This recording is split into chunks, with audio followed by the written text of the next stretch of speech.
जब एक बिगड़ी हुई नोबल ब्रैट को लगा कि वो जो चाहे कर सकती है, उसने हमारे एमसी पर सीवर का गंदा पानी फेंक दिया, उसे लात मारी और घमंड से कहा कि अपनी औकात याद रखो। लेकिन उसे बिल्कुल अंदाजा नहीं था कि वो अपनी जिंदगी की सबसे बड़ी गलती कर रही है। जैसे ही उसने फिर से लड़ने की कोशिश की, एमसी ने उसे जोरदार थप्पड़ मारकर रियलिटी चेक दे दिया, और फिर एक और। जाहिर है वो लड़की उसी बिगड़ी हुई ब्रैट की तरह रोने चिल्लाने लगी। लेकिन असली कहानी इससे बहुत पहले शुरू हुई थी। सब कुछ शुरू हुआ एक छोटे से शहर ईविलस्टीन से। वहीं की स्लम एरिया में एक अजीब सा बूढ़ा आदमी रहता था। वो सिर्फ 1 स्टार मैजिक इस्तेमाल कर सकता था, लेकिन अपने आप को बहुत बड़ा मैच बताकर डींगे मारता रहता था। उसका टेम्पर भी बेहद खराब था। बच्चे अगर उसे चिढ़ाते तो वो तुरंत गुस्से में आ जाता। और यही चिड़चिड़ा बूढ़ा आदमी था जिससे हमारा एमसी मैजिक सीखने का फैसला करता है। असल में एमसी ने उसे गुरु इसलिए चुना क्योंकि उसे अपने साथ कुछ फॉलोअर्स चाहिए थे, और बूढ़े आदमी को किसी ऐसे इंसान की ज़रूरत थी जो उससे ज्ञान ले सके। बूढ़ा अक्सर खड़ा होकर एमसी को मैजिक प्रैक्टिस करते देखता रहता। एक दिन उसके चेहरे पर हल्की मुस्कान आ गई क्योंकि उसे समझ आ गया कि ये लड़का टैलेंटेड है। एमसी आसानी से माना के फ्लो को महसूस कर सकता था। इसी टैलेंट का इस्तेमाल करते हुए एमसी ने एक आइस स्पीयर क्रिएट किया और दूर खड़े पेड़ की तरफ फेंक दिया। स्पेल इतना सटीक था कि बूढ़े आदमी की रीढ़ में ठंडी सहरन दौड़ गई। उस दिन के बाद एमसी पूरा 1 साल उस बूढ़े के घर में रहा। वो उसके लिए छोटे मोटे काम करता, बदले में मैजिक सीखता, और धीरे धीरे वो खुद भी एक 1 स्टार मैच बन गया। एक रात बूढ़े ने उसे अपने पास बैठाया और कहा कि शहर की नॉर्डर्न वॉल के पार ऐसे नोबल्स हैं जो लीगल ड्रिंकिंग एज से पहले ही 3 स्टार मैच बन जाते हैं। फिर उसने कहा कि शायद एमसी जैसे किसी इंसान के लिए उस लेवल तक पहुंचना कभी संभव नहीं होगा। उसने चेतावनी दी कि ज़्यादा घमंड मत करना, क्योंकि जैसे ही वो 2 स्टार की दीवार से टकराएगा उसकी सारी प्रोग्रेस वहीं खत्म हो जाएगी। बूढ़े का मानना था कि मैजिक पूरी तरह ब्लड लाइन पर निर्भर करता है। चाहे कोई कितना भी स्ट्रगल कर ले, अगर उसके पास नोबल ब्लड नहीं है तो वो कभी ऊपर नहीं पहुंच सकता। एमसी चुपचाप ये सब सुनता रहा, लेकिन उसे लगा कि ये सब बूढ़े आदमी की अपनी अधूरी इच्छाओं का दर्द है। उस रात माहौल अजीब सा भारी था, और अगली सुबह जब एमसी वापस घर लौटा तो उसने देखा कि बूढ़ा ज़मीन पर पड़ा है। उसकी लाइफलेस बॉडी पूरी तरह चोटों से भरी हुई थी। साफ दिख रहा था कि उसे बुरी तरह पीटा गया था। पहले एमसी ने सोचा कि बूढ़े ने कहीं झगड़ा कर लिया होगा, लेकिन बाद में उसे पता चला कि बूढ़े ने एक वेयरहाउस से 2 स्टार स्पेल बुक चुराने की कोशिश की थी, और इसी वजह से गार्ड्स ने उसे इतना पीटा कि वो हमेशा के लिए ऑफलाइन हो गया। एमसी हैरान रह गया। जो आदमी हमेशा कहता था कि ब्लड लाइन ही सब कुछ है, वो आखिर क्यों एक स्पेल बुक चुराने गया? क्या वो खुद भी उस सीमा को तोड़ना चाहता था? तभी अचानक एमसी के सामने एक चमकता हुआ स्टेटस स्क्रीन प्रकट हो गया। सिस्टम ने बताया कि उसने मैजिक के बेसिक्स अनलॉक कर लिए हैं और अब उसे अपनी प्राइमरी स्कूल ऑफ मैजिक चुननी होगी। लेकिन सिस्टम ने एक चेतावनी भी दी, एक बार फैसला लेने के बाद इसे कभी बदला नहीं जा सकेगा। ट्विस्ट ये है कि एमसी असल में उस दुनिया का मूल निवासी नहीं था, और देखते ही देखते 4 साल और गुजर गए। अब एमसी एक और शक्तिशाली मैच के अंडर ट्रेनिंग ले रहा था। उसका नाम था कटिया फ्लेम हार्ट। वो पहले हाउस फ्लेम हार्ट की मिस्ट्रेस थी, जो कभी एक शक्तिशाली वाइकाउंट काउंटी हुआ करती थी। कटिया खुद एक 3 स्टार मैच थी, इसलिए कई मर्सनरी ग्रुप उसे अपने साथ लेना चाहते थे। जब वो ईविलस्टीन में रह रही थी तब वो बेल्डन मर्सनरी कॉप्स के लिए कॉन्ट्रैक्ट लेती थी, और वहीं उसने एमसी को 1 स्टार मैजिक की असली ट्रेनिंग दी। क्योंकि वो खुद 3 स्टार मैच थी, इसलिए एमसी ने उससे बहुत कुछ सीखा। एक दिन बेल्डन स्टावन में ट्रेनिंग के दौरान कटिया ने कहा कि हर मैच के अंदर ऊंचा उठने की इच्छा होना नॉर्मल है। उसने साफ कहा कि एमसी के अंदर वो टैलेंट मौजूद है, लेकिन उसने ये भी चेतावनी दी कि अगर वो ज़रूरत से ज़्यादा लालची बन गया तो उसकी प्रोग्रेस धीमी हो जाएगी। थ्योरी खत्म होने के बाद कटिया ने एमसी से कहा कि अपनी आंखें बंद करो और अपने माना को महसूस करो। उसे महसूस करना होगा कि माना कहाँ से पैदा होता है, किस तरह बहता है, और फिर उसी फ्लो को इस्तेमाल करके अपनी कल्पना को हकीकत में बदलना होगा। एमसी ने जैसे ही ऐसा किया, उसके शरीर के चारों तरफ एक चमकती हुई ब्लू माना वेव फैल गई। ये देखकर कटिया हैरान रह गई, क्योंकि इससे साफ पता चल रहा था कि उसके पास जन्मजात बहुत ज़्यादा इन्नेट माना है। साथ ही उसका माना बेहद स्टेबल भी था, शायद इसलिए क्योंकि उसने पहले ही काफ़ी फील्ड एक्सपीरियंस हासिल कर लिया था। तभी अचानक एमसी ने अपनी आंखें खोली और दूर कहीं से एक जोरदार धमाका हुआ। पूरा बिल्डिंग हिल गया और अंदर मौजूद सभी लोग घबरा गए। मर्सिनरी तुरंत बाहर भागे ये देखने कि आखिर हुआ क्या है। कुछ लोग तो ये भी सोचने लगे कि शायद शहर पर हमला हो गया है। कटिया ने तुरंत एमसी का हाथ पकड़ा और धीमे से कहा, चुप रहो और बस मेरे पीछे आओ। वो उसे एक प्राइवेट जगह पर ले गई और बोली कि ध्यान से सुनो, नोबल्स अपने प्रिविलेज को लेकर बेहद सेंसिटिव होते हैं और उनमें से सबसे बड़ा प्रिविलेज है मैजिक। दुनिया के लोग इन्नेट ताकत को एक ब्लेसिंग मानते हैं, लेकिन असल में ये सिर्फ नोबल्स के लिए लागू होता है। कट्या ने समझाया कि किसी कॉमनर का 3 स्टार मैच बनना बेहद रेयर है और जो भी ऐसा कर पाता है उसने अपनी पूरी जिंदगी मैजिक को समर्पित कर दी होती है। फिर उसने धीमी आवाज़ में कहा, अभी अभी जो धमाका हुआ वो असली नहीं था, वो एक 2 स्टार डिल्यूजन टाइप स्पेल था जिसे ऑडिटरी हैलुसिनेशन कहा जाता है। और आप विश्वास नहीं करेंगे, एमसी को खुद भी पता नहीं चला कि उसने क्या कर दिया, लेकिन उसी पल 14 साल की उम्र में एमसी आधिकारिक रूप से एक 2 स्टार मैच बन चुका था। उस दिन के बाद कट्या उसके साथ कई जगहों पर यात्रा करती रही और रास्ते में उसे एक के बाद एक नए स्पेल सिखाती रही। असल में कट्या ने एमसी को सिर्फ मैजिक ही नहीं सिखाया, बल्कि उस हाई सोसाइटी के बारे में भी बताया जिसमें वो कभी एक नोबल के रूप में रहती थी। देखते ही देखते एक और साल गुजर गया और फिर एक दिन कट्या को जाना पड़ा। उसे काउंटी ऑफ अल्वे ने प्राइवेट ट्यूटर के रूप में नियुक्त कर लिया था। हाउस अल्वे एक बेहद पावरफुल नोबल हाउस था, इतना प्रभावशाली कि कैपिटल का ग्रैंड ड्यूक भी उनका सम्मान करता था, क्योंकि उनके साथ काउंट एल्बर्ट खड़ा था। कट्या के लिए ये ऑफर ठुकराना नामुमकिन था, क्योंकि इतने बड़े नोबल हाउस का मैजिक टीचर बनना किसी भी मैच के लिए बहुत बड़ी किस्मत की बात होती है। लेकिन जाते जाते उसने एमसी को एक गिफ्ट दिया, एक 2 स्टार स्पेल बुक। जब एमसी ने अपना स्टेटस स्क्रीन खोला तो उसमें कई मैजिक स्पेल्स दिखाई दिए। हालांकि उनमें से ज़्यादातर अभी लो लेवल स्पेल्स थे जिन्हें और डेवलप करना ज़रूरी था। 1 साल बाद एमसी ने खुद ही प्रैक्टिस करके 2 और 2 स्टार स्पेल्स मास्टर कर लिए। उस समय उसकी उम्र सिर्फ 16 साल थी, लेकिन उसके इरादे अभी भी बहुत बड़े थे। कुछ समय बाद एमसी मर्सनरी टावन गया, जहां मर्सनरी कॉप्स के लीडर जेडन ने उसे बताया कि आखिरकार उन्हें एक असली काम मिला है। एमसी ने पूछा कि किस तरह का काम है, तो जेडन ने बताया कि ये हाउस टू प्लेन की तरफ से आया है, जो कि ग्रैंड डची का हिस्सा है। ये सुनकर एमसी भी हैरान रह गया। उसने पूछा कि इतने बड़े नोबल हाउस को उनके जैसे मर्सनरी क्यों चाहिए। जेडन ने उसे डांटते हुए कहा कि वजह से क्या फ़र्क पड़ता है, जब तक पैसे मिल रहे हैं काम करना चाहिए। उसने ये भी बताया कि डुप्लेन के पास इतना पैसा है कि वो पानी की तरह बहता है और अगर ये काम सही से हो गया तो भविष्य में और भी बड़े कनेक्शन बन सकते हैं। फिर एमसी ने पूछा कि आखिर काम क्या है। जेडन ने बताया कि उन्हें ग्रैंड ड्यूक के इलाके के बाहरी हिस्से में कुछ मॉन्स्टर्स को काबू करना है। लेकिन ये सुनकर एमसी को तुरंत शक हो गया। उसने कहा कि ये अजीब है कि इतना बड़ा नोबल हाउस सिर्फ कुछ मॉन्स्टर्स के लिए मर्सनरी को बुलाए। इतना कहकर एमसी उठ खड़ा हुआ और बोला कि उसे ये कॉन्ट्रैक्ट नहीं चाहिए। जेडन चिल्लाया, रुको, लेकिन एमसी ने कहा कि वो शेडी जॉब्स नहीं करता। जेडन ने समझाया कि वो खुद ये काम करना चाहता था, लेकिन क्लाइंट को खास तौर पर एक मैच चाहिए और आजकल मर्सनरी ग्रुप्स में मैच बहुत कम है, इसलिए ये काम सिर्फ एमसी ही कर सकता है। फिर भी एमसी को शक था। उसने कहा कि कुछ मॉन्स्टर्स को खत्म करने के लिए मैच की ज़रूरत होना बहुत अजीब है।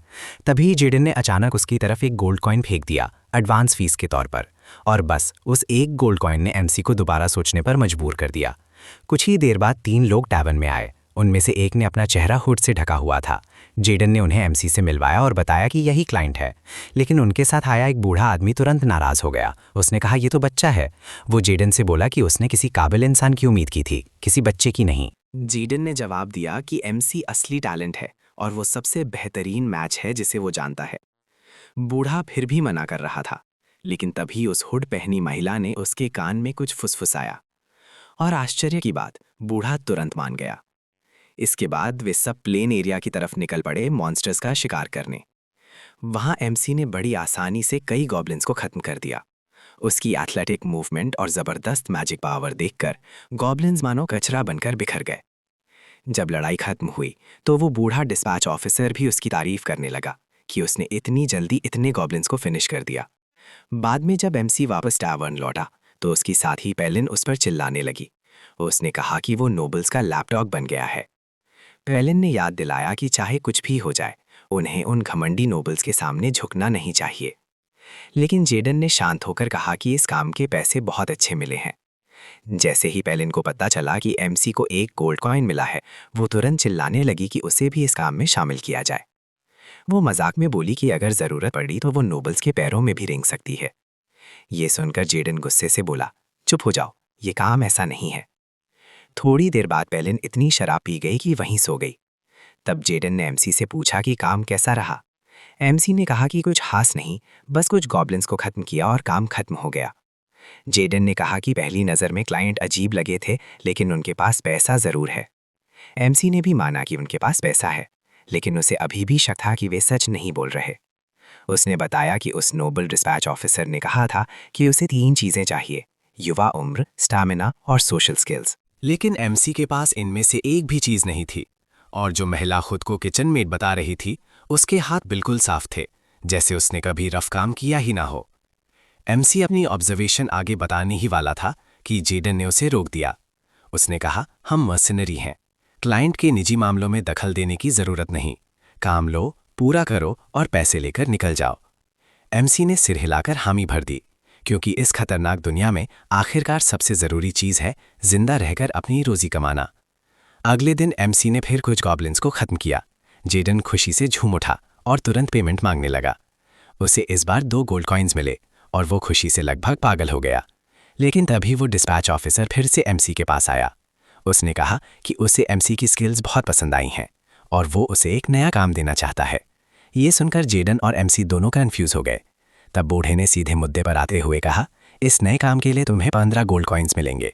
और जैसे ही एमसी ने इतनी बड़ी रकम सुनी, उसने बिना ये जाने कि काम क्या है तुरंत हाँ कह दी।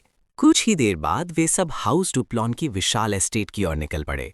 जैसे ही वे वहां पहुंचे, जेडन उस जगह की भव्यता देखकर हैरान रह गया। महल इतना शानदार था कि उसकी आंखें खुली की खुली रह गईं। लेकिन एमसी चुपचाप सब कुछ ध्यान से ऑब्जर्व करता रहा। तभी बूढ़े आदमी ने कहा कि अंदर जाने से पहले वो अपना असली परिचय देना चाहता है। उसने बताया कि उसका नाम डॉन है और वो ड्यूक डुप्लॉन का ग्रैंड स्टुअर्ड है। उसने माफ़ी भी मांगी कि उसने पहले अपनी असली पहचान छिपाई थी, क्योंकि उसके काम की प्रकृति ही ऐसी थी। वहीं वो बूढ़ी औरत भी आगे आई और बोली कि उसका नाम कैटरीना है। वो कोई साधारण किचन मेट नहीं, बल्कि पूरे महल की हेडमेड है। ये सुनकर जेडन पूरी तरह चौंक गया। उसने तुरंत झुककर उनका सम्मान किया और अपना परिचय दिया। लेकिन एमसी को ज़्यादा आश्चर्य नहीं हुआ, क्योंकि उसे पहले से ही शक था कि वे लोग आम नौकर नहीं हैं। और इससे ये भी साफ हो गया कि जो लड़की अब तक केप में चेहरा छिपाई थी, उसकी हैसियत भी बहुत ऊंची है। तभी उस लड़की ने धीरे धीरे अपना केप उतारा और उसके नीचे से एक बेहद खूबसूरत चेहरा सामने आया। वो मुस्कुराई और बोली, मेरा नाम एलन एलेनोर डुप्लॉन है। फिर उसने एमसी की तरफ देखते हुए कहा कि वो उसे अपनी छोटी बहन डेला का मैजिक ट्यूटर बनाना चाहती है। ये सुनकर एमसी कुछ पल के लिए बिल्कुल चुप रह गया। उसे यकीन ही नहीं हुआ कि उसे एक नोबल लेडी का ट्यूटर बनने के लिए हायर किया जा रहा है। उसी समय महल के अंदर ड्यूक डुप्लॉन अपने ऑफिस में अपने बड़े बेटे वैलेरियन के साथ बात कर रहा था। तभी अचानक दरवाज़ा जोर से खुला और उनका दूसरा बेटा रेग गुस्से में कमरे में घुस आया। ड्यूक ने उसे शांत रहने को कहा, लेकिन रेग चिल्लाते हुए बोला, सलाह मुझे नहीं, डेला को चाहिए। उसने बताया कि डेला अब हद से आगे बढ़ चुकी है। उसने उन नौकरों को भी मारना शुरू कर दिया है जिन्हें उसने खुद काम पर रखा था। वैलेरियन ने उसे धीरे बोलने को कहा, क्योंकि वो अपने पिता के साथ मीटिंग में था। लेकिन रेग नहीं रुका। उसने कहा कि पिछले 1 महीने में 10 नौकर नौकरी छोड़ चुके हैं और इसकी वजह सिर्फ डेला का व्यवहार है। वो हमेशा गुस्से में चीज़ें तोड़ देती है और किसी की भी इज्जत नहीं करती। फिर उसने अपने पिता से सीधा सवाल किया, आप कब तक डेला की इन हरकतों को अनदेखा करते रहेंगे? वैलेरियन अब ये सब बर्दाश्त नहीं कर पाया और उसने रेग को कमरे से निकल जाने को कहा। लेकिन रेग ने और भी बड़ा सुझाव दे दिया। उसने कहा कि अब समय आ गया है कि वे डेला को घर से भेज दें, क्योंकि उनके पास पहले से एलन है, जो एक परफेक्ट नोबल लेडी है। फिर उसने बताया कि डॉन ने एक मोनास्ट्री देख रखी है जहां डेला को भेजा जा सकता है। उसका मानना था कि घर पर बोझ बनने से बेहतर है कि डेला वहां जाकर भगवान की सेवा करे। ये सुनते ही ड्यूक डिप्लोन गुस्से से खड़ा हो गया और उसने रेग का सिर टेबल पर दे मारा। उसने सख्त आवाज़ में कहा, मैंने पहले ही कहा था कि डेला के भविष्य का फैसला तुम्हारा नहीं है। फिर भी रेग डरा नहीं। उसने कहा कि किसी न किसी दिन उन्हें डेला की किस्मत का फैसला करना ही पड़ेगा। उसी समय महल के दूसरे हिस्से में एमसी और एलन मुख्य किले की ओर जा रहे थे। चलते चलते एलन ने पूछा कि क्या उसने कभी डेला के बारे में सुना है। एमसी ने जवाब दिया कि उसने उसे सिर्फ डुप्लिन फैमिली की रजिस्ट्री में देखा है। ये सुनकर एलन ने सिर झुका लिया और दुखी आवाज में कहा कि डेला को सार्वजनिक रूप से ज़्यादा नहीं दिखाया जाता। इतने में सामने से वैलेरियन और रेग आ गए। वैलेरियन ने एलन से पूछा कि इविलस्टीन में उसका समय कैसा रहा। एलन ने विनम्रता से कहा कि वो उसके ख्याल रखने की वजह से आराम से रह पाई। वैलेरियन ने कहा कि वे बाद में बात करेंगे, क्योंकि अभी उसे रेग की चोट का ध्यान रखना है। थोड़ी देर बाद एलिन एमसी को लेकर अपने पिता के ऑफिस में पहुंची। उसने अपने पिता को नमस्कार किया और ड्यूक ने कहा कि उसने ईविलस्टीन में उसकी उपलब्धियों के बारे में सुना है। एलिन मुस्कुराकर बोली कि ये सब उनकी ही वजह से संभव हुआ। फिर उसने एमसी की ओर इशारा करते हुए कहा कि यही वो मैजिक ट्यूटर है जिसे वो ईविलस्टीन से लेकर आई है और अब वही डेला को ट्रेन करेगा। परिचय कराने के बाद एलिन जाने लगी ताकि अपने पिता के काम में बाधा न डाले, लेकिन ड्यूक डुप्लून ने एमसी को रुकने के लिए कहा। एलिन के जाने के बाद ड्यूक ने उसे ध्यान से देखा और कहा कि वो उम्मीद नहीं कर रहा था कि ट्यूटर इतना युवा होगा। फिर उसने पूछा कि क्या वो मैजिक संभालना जानता है। एमसी ने विनम्रता से कहा कि वो थोड़ा बहुत 1 स्टार मैजिक इस्तेमाल कर सकता है। ये सुनकर ड्यूक ने अपने चश्मे उतार दिए और गंभीर आवाज में कहा, झूठ बोलने की जरूरत नहीं, कभी कभी ज्यादा विनम्रता भी एक गुण नहीं बल्कि कमजोरी लगती है। उसी पल एमसी को एहसास हुआ कि वो एक 5 स्टार मैच के सामने खड़ा है और उसके सामने झूठी विनम्रता काम नहीं आएगी। एमसी ने तुरंत माफी मांगी अगर उसकी बात असभ्य लगी हो। ड्यूक ने शांत होकर कहा कि वो समझता है कि वो ऐसा व्यवहार क्यों करता है। फिर उसने कहा कि उसकी उम्र और कपड़ों को देखकर वो किसी मैजिक ट्यूटर जैसा नहीं लगता। तब एमसी ने सच बताया कि वो असल में एक मर्सिनरी है। ड्यूक ने कहा कि वो उसके निजी मामलों में दखल नहीं देगा क्योंकि उसे एलिन ने चुना है। फिर उसने कहा कि वो उसे उस एनेक्स बिल्डिंग में जाने की अनुमति देगा जहां डेला रहती है। इसके बाद उसने कहा कि एक मेड उसे रास्ता दिखा देगी, लेकिन जाने से पहले एमसी ने कहा कि उसे एक बात पूछनी है। ड्यूक ने उसे बोलने की अनुमति दी।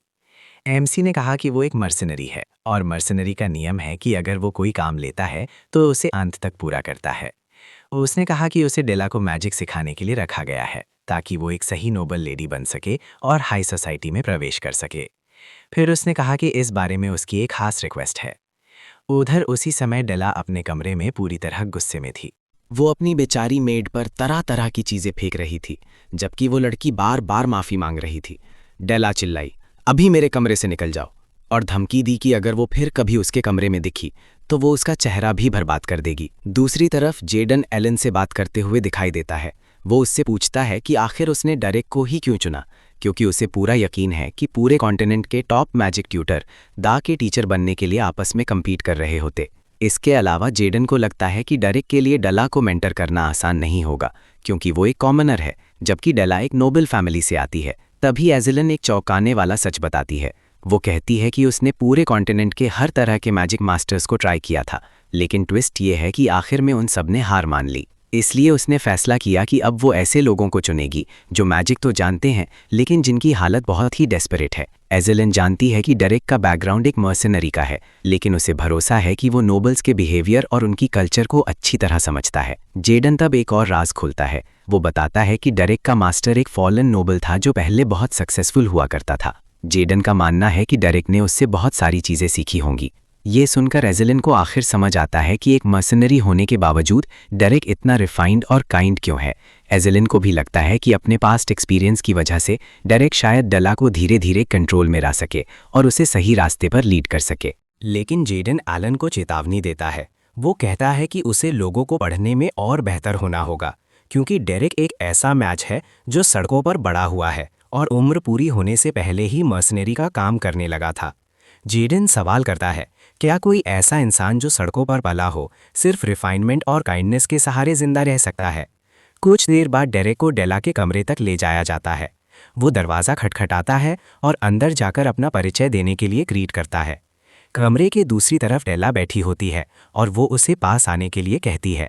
डेरेक उसके कहने पर आगे बढ़ता है, लेकिन जैसे ही वो करीब आता है डेला के चेहरे पर एक खतरनाक स्माइल आ जाती है, जैसे वो पहले से कुछ प्लान कर चुकी हो। अचानक डेला उस पर बदबूदार पानी फेंक देती है और उसे सीवर रैट कहकर मजाक उड़ाने लगती है। वो लगातार उसे इंसल्ट करती रहती है। फिर वो कुर्सी पर खड़ी हो जाती है ताकि ऊपर से उसे नीचा दिखा सके। उसके हाथ में एक और बाल्टी होती है और वो भी डेरेक के सिर पर उड़ेल देती है, ये कहते हुए कि उसने ये पानी पहले से तैयार करके रखा था। पूरे समय डेरेक बिल्कुल चुप रहता है। कुछ देर में जब डेला के पास फेंकने के लिए पानी खत्म हो जाता है तो वो और ज़्यादा गुस्से में आ जाती है। वो डेरेक के सीने पर जोर से किक मारती है जिससे वो गिर जाता है। फिर वो अपना जूता निकालकर उसके ऊपर फेंक देती है और कहती है कि उससे बदबू आती है। इसके बाद वो वापस अपनी सीट पर बैठ जाती है और उसे याद दिलाती है कि उसकी औकात एक सीवर रैट से ज़्यादा कुछ नहीं है। लेकिन सच तो ये है कि डेला के कमरे में आने से पहले ही डेरेक ने डुप्लेन से एक लंबी बातचीत की थी उसने साफ कहा था कि डेला की प्रॉब्लम आसानी से सॉल्व नहीं होगी। उसी समय उसने डुप्लेन से पूछा था कि क्या वो उसे डेला की ट्रेनिंग के मामले में पूरी अथॉरिटी देगा।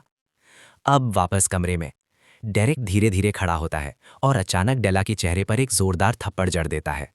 उस एक थप्पड़ से डेला का पूरा शरीर शॉक में जम जाता है। आयरॉनिकली 3 साल पहले डेरेक अपने मास्टर कार्टिया के साथ ट्रैवल कर रहा था। उसने उससे पूछा था कि अगर उसे किसी ऐसे स्टूडेंट को पढ़ाना पड़े जो उसकी काइंडनेस की कद्र ही ना करे तो वो क्या करेगी। कार्टिया ने जवाब दिया था कि वो पहले उसे समझने की कोशिश करेगी, उसे अपनाएगी और उसे गले लगाएगी। डेरेक को ये बहुत आइडियलिस्टिक लगा था। उसने पूछा, अगर वो स्टूडेंट ये सब चाहता ही ना हो तो? तब कार्टिया ने कहा था कि टीचिंग का असली एसेंस है स्टूडेंट को बेहतर दिशा में लीड करना। अगर समझ और एक्सेप्टेंस से काम ना चले तो एक अलग शुरुआत ढूंढनी चाहिए। डेरेक ने पूछा, किस तरह की शुरुआत? और कार्टिया ने जवाब दिया, स्टूडेंट के दिल में डर पैदा करके। वर्तमान में वापस डेरेक डेला से कहता है कि उसे दूसरों के साथ रिस्पेक्ट और कंसिडरेशन से पेश आना सीखना होगा। वो यही नहीं रुकता और उसे तुरंत खड़े होने के लिए कहता है, क्योंकि उसे अपनी बात दोहराना पसंद नहीं है। डेला गुस्से में खड़ी होती है और उसके गाल पर थप्पड़ मार देती है। वो चिल्लाकर पूछती है कि एक लो बॉर्न उसकी हिम्मत कैसे कर सकता है कि उस पर हाथ उठाए, लेकिन वो अपनी बात पूरी भी नहीं कर पाती। डेरेक फिर से उसे थप्पड़ मार देता है और कहता है कि वो भी अपनी बात दोहराने वाला नहीं है। डेला के चेहरे पर अचानक एक मुस्कान आ जाती है, क्योंकि उसे लगता है कि अब डेरेक ठीक वहीं फंस गया है जहां वो चाहती थी। वो जोर से चिल्लाती है और डेलॉन को बुलाती है, ये कहते हुए कि डेरेक ने उस पर हाथ उठाया है। डेलॉन और कई मेड्स तुरंत कमरे में दौड़कर आते हैं और पूछते हैं कि क्या वो ठीक है। डेलॉन गुस्से में डेरेक के पास जाता है और उसे डांटते हुए पूछता है कि वो क्या सोच रहा है जो डेला पर हाथ उठा रहा है। वो चेतावनी देता है कि अगर ड्यूप्लेन को पता चल गया तो बड़ी मुसीबत होगी। लेकिन तभी डेरेक अपनी जेब से एक लिखी हुई नोट निकालता है। वो बताता है कि उसे पहले ही ड्यूप्लेन से परमिशन मिल चुकी है कि वो डेला की एजुकेशन को जैसे चाहे वैसे हैंडल कर सकता है। डेलॉन जब उस नोट को पढ़ता है जिस पर डुप्लेन के साइन होते हैं तो उसे समझ आ जाता है कि अब वो कुछ नहीं कर सकता। ये खबर जैसे ही वैलेरियन को मिलती है वो गुस्से में डेरेक के कमरे में पहुंचता है और अपनी बहन को छूने की वजह से उसे चैलेंज करता है। वो डेरेक को पकड़ लेता है और उसे मारने ही वाला होता है कि तभी राग उसे रोक देता है और कहता है कि हिंसा करने से बेहतर है कि वो शांति से बात करे। डेरेक शांत स्वर में बताता है कि उसे डुप्लेन की अनुमति मिली हुई है। राग भी वैलेरियन को याद दिलाता है कि डेरेक एजेलिन का गेस्ट है और उनके पिता ने भी इसकी अनुमति दी है। आखिरकार वैलेरियन डेरेक से कहता है कि वो उसके साथ चले। जब डेरेक कमरे से बाहर निकलता है तो राग धीरे से उसके कान में कहता है कि उसने सब सुन लिया है और सच कहें तो डेला को होश में आने के लिए एक अच्छी पिटाई की ज़रूरत है। वो उसके कंधे पर हाथ रखकर कहता है कि चिंता करने की ज़रूरत नहीं है क्योंकि वैलेरियन ज़्यादा आगे नहीं जाएगा। लेकिन अंदर ही अंदर राग इस बात से खुश नहीं है कि वैलेरियन अब भी अपनी बिगड़ी हुई बहन को बचा रहा है। कुछ देर बाद वे उस कमरे में पहुंचते हैं जहां डेला पहले रहा करती थी जब उसे एनेक्स में भेजा नहीं गया था। कमरा पेंटिंग से भरा हुआ होता है। वैलेरियन बताता है कि डेला को ड्राइंग बहुत पसंद थी। वो हमेशा उससे कहती थी कि वो उसकी ड्राइंग्स देखे और जब भी वो देखता तो डेला शर्म से लाल हो जाती थी। लेकिन एक अजीब बात थी, डेला कभी भी अपनी ड्राइंग पूरी नहीं करती थी। ज़्यादातर समय वो कुछ हिस्सों को खाली छोड़ देती थी और सिर्फ वही चीज़ें बनाती थीं जो उसे पसंद आती थीं। वैलेरियन अपने पहले वाले बिहेवियर के लिए माफ़ी मांगता है, लेकिन डेरेक कहता है कि ये कोई बड़ी बात नहीं है। फिर वो पूछता है कि उसे यहाँ क्यों लाया गया। वैलेरियन धीरे से बताता है कि वो बस ये दिखाना चाहता था कि डेला कोई ऐसी बच्ची नहीं है जिसे नफ़रत या मारने के लायक समझा जाए। वो कहता है कि किसी समय पर डेला अचानक अपने ब्लड लाइन को लेकर बेहद ऑब्सेस्ड हो गई थी और आखिरकार उसी वजह से उसे मेन हाउस से निकालकर इस एनेक्स में बंद कर दिया गया। वैलेरियन कहता है कि उसे समझ नहीं आता कि डेला आखिर ऐसी क्यों बन गई, लेकिन उसे पूरा यकीन है कि उन्हें हर हाल में उसे मोनास्ट्री भेजे जाने से रोकना होगा। वैलेरियन बताता है कि अगर डेला सिर्फ एक भी स्टार मैजिक सीख लेती है तो वो अपने फादर को मना सकता है कि डेला को यहीं रहने दिया जाए। वो सच्ची आवाज़ में डेरेक से रिक्वेस्ट करता है कि वो डेला को बचा ले। डेरेक तब वैलेरियन से कहता है कि डेला ने मैजिक को पूरी तरह छोड़ा नहीं है, क्योंकि जिन किताबों को वो देख रहा है उनके किनारों पर डेला के लिखे हुए नोट्स हैं। वो आगे बताता है कि दूर वाली शेल्फ पर रखी सारी किताबें स्कूल ऑफ रेगुलेशंस की थ्योरी बुक्स हैं। वैलेरियन इसकी पुष्टि करता है और कहता है कि नोबल्स आमतौर पर इसी स्कूल से सीखते हैं। सब कुछ ध्यान से देखने के बाद डेरेक कहता है कि वो अपनी पूरी कोशिश करेगा। उस रात जब डेला आराम से अपने बेड पर सो रही होती है, तभी अचानक डेरेक वहां आता है और उसके सिर पर पानी उड़ेल देता है। फिर उसे तुरंत खड़े होने को कहता है। डेला पूरी तरह शॉक में पड़ जाती है और सोचती है कि शायद डेरेक का दिमाग खराब हो गया है। लेकिन डेरेक उसकी बातों को इग्नोर करता है, उसका हाथ पकड़ता है और उसे अपने साथ चलने को मजबूर करता है। डेला समझ ही नहीं पाती कि उसके साथ क्या हो रहा है, जबकि डेरेक उसे हॉल से घसीटते हुए बाहर ले जाता है और नौकरानियां ये सब देखकर हैरान रह जाती हैं। कुछ ही देर में वो उसे एस्टेट से बाहर जंगल की तरफ ले जाता है। जंगल के अंदर पहुंचकर डेरेक अचानक उसे जमीन पर धक्का दे देता है। डेला गुस्से और डर से चिल्लाते हुए पूछती है कि आखिर वो कौन होता है उसे सिखाने वाला। तभी डेरेक उसे चौंका देता है। वो कहता है कि उसे मैजिक सिखाने में कोई दिलचस्पी नहीं है। उसने ये ट्यूटर वाली नौकरी सिर्फ इसलिए ली है क्योंकि उसे घमंडी नोबल्स को पीटना पसंद है। डेला ये सुनकर दंग रह जाती है और उसे लगता है कि शायद उसने गलत सुना है। लेकिन डेरेक आगे कहता है कि ट्यूटर बनना बस एक बहाना है ताकि वो ऐसे घमंडी और खुद को सबसे ऊपर समझने वाले नोबल्स को सबक सिखा सके। डेला अभी भी सोचती है कि शायद ये कोई मजाक है, लेकिन तभी डेरेक अपनी तलवार निकाल लेता है और कहता है कि उसे नोबल्स की चीखें सुनना बहुत अच्छा लगता है। डर से कांपती हुई डेला उससे पूछती है कि क्या उसे लगता है कि ऐसा करने के बाद वो बच जाएगा। डेरेक हंसते हुए कहता है कि वो बिल्कुल सुरक्षित रहेगा क्योंकि वैसे भी डेला को जल्द ही मोनेस्ट्री भेज दिया जाएगा और उसकी बात पर कोई विश्वास नहीं करेगा। वो ये भी कहता है कि अगर कोई बड़ी परेशानी हुई तो वो अपनी जान देकर माफ़ी मांग सकता है, क्योंकि एक कॉमनर की ज़िंदगी की कीमत वैसे भी बहुत कम होती है। उसके चेहरे पर एक डरावनी मुस्कान आ जाती है और वो कहता है कि ज़रूरत पड़ी तो वो भाग भी सकता है, और वैसे भी अगर डेला गायब हो जाए तो परिवार को उससे छुटकारा ही मिल जाएगा। अब डेला को धीरे धीरे एहसास होने लगता है कि वो सच में मर सकती है। ये सोचते ही वो अचानक दूसरी दिशा में पूरी स्पीड से भागने लगती है। डेला समझ जाती है कि अगर वो घर की तरफ वाले रास्ते से भागेगी तो डेरेक उसे आसानी से पकड़ लेगा। इसलिए वो जंगल के अंदर गहराई में भागने का फैसला करती है, क्योंकि उसे जंगल के रास्ते अच्छी तरह पता है। उसका प्लान है कि जब वो उससे पीछा छुड़ा लेगी तो वापस एस्टेट लौट जाएगी, और उसे पूरा यकीन है कि इसके बाद डेरेक को कड़ी सज़ा मिलेगी। लेकिन अचानक वो पीछे मुड़कर देखती है और हैरान रह जाती है। डेरेक अपने हाथ में एक फायर बॉल तैयार कर रहा होता है। ट्विस्ट ये है कि फायर बॉल एक ट्रू स्टार मैजिक है। डेला समझ ही नहीं पाती कि डेरेक जैसा इंसान ट्रू स्टार मैजिक कैसे इस्तेमाल कर सकता है। इससे पहले कि वो कुछ समझे, डेरेक फायर बॉल उसकी तरफ फेंक देता है, लेकिन वो जानबूझकर उसे मिस करता है। फायर बॉल जमीन से टकराते ही जोरदार एक्सप्लोजन करता है और डेला डर के मारे लगभग जड़ हो जाती है। जब वो पीछे मुड़कर देखती है तो डेरेक एक पागल इंसान की तरह मुस्कुरा रहा होता है। डेला किसी तरह उठकर फिर भागने लगती है, लेकिन जल्द ही उसका पैर फिसल जाता है और वो फिर जमीन पर गिर जाती है। तभी अचानक उसके आसपास आइस एरोज बरसने लगते हैं जो मुश्किल से उसे मिस करते हैं। एक एरो तो उसके ठीक सामने जमीन में आकर धंस जाता है, जिससे साफ पता चलता है कि वो मौत के कितने करीब थी। डेरेक उसका मजाक उड़ाते हुए कहता है कि वो काफ़ी तेज़ है। उसे यकीन नहीं होता कि जो लड़की हमेशा घर के अंदर बंद रही है वो इतनी तेज़ दौड़ सकती है। डेला उसकी बातों को अनदेखा करती है और फिर भागने लगती है, लेकिन धीरे धीरे उसे महसूस होने लगता है कि शायद वो उससे बच नहीं पाएगी, क्योंकि डेरेक धीरे धीरे उसके करीब आ रहा है। उसी समय डेरेक घुटनों के बल बैठकर जंगल की ज़मीन को महसूस करता है और उसे अचानक एहसास होता है कि ये वही जंगल है जिसे उसने पेंटिंग्स में देखा था। आयरनिकली डेरेक समझ जाता है कि डेला बचपन से इस जंगल में घूमती रही है और बिना जाने ही वो यहाँ के माना को महसूस कर पाती थी और उसी एहसास को अपनी पेंटिंग्स में उतार देती थी। वो अभी अपने इस अनुमान के बारे में सोच ही रहा होता है कि अचानक डेला पीछे से एक बड़ा पत्थर उठाकर उसके सिर पर मारने के लिए आती है, लेकिन डेरेक बहुत तेज़ी से रिएक्ट करता है और अपनी तलवार से उस पत्थर को उसके हाथ से उड़ा देता है। डेला डर के मारे ज़मीन पर गिर जाती है और समझ जाती है कि अब उसका अंत तय है।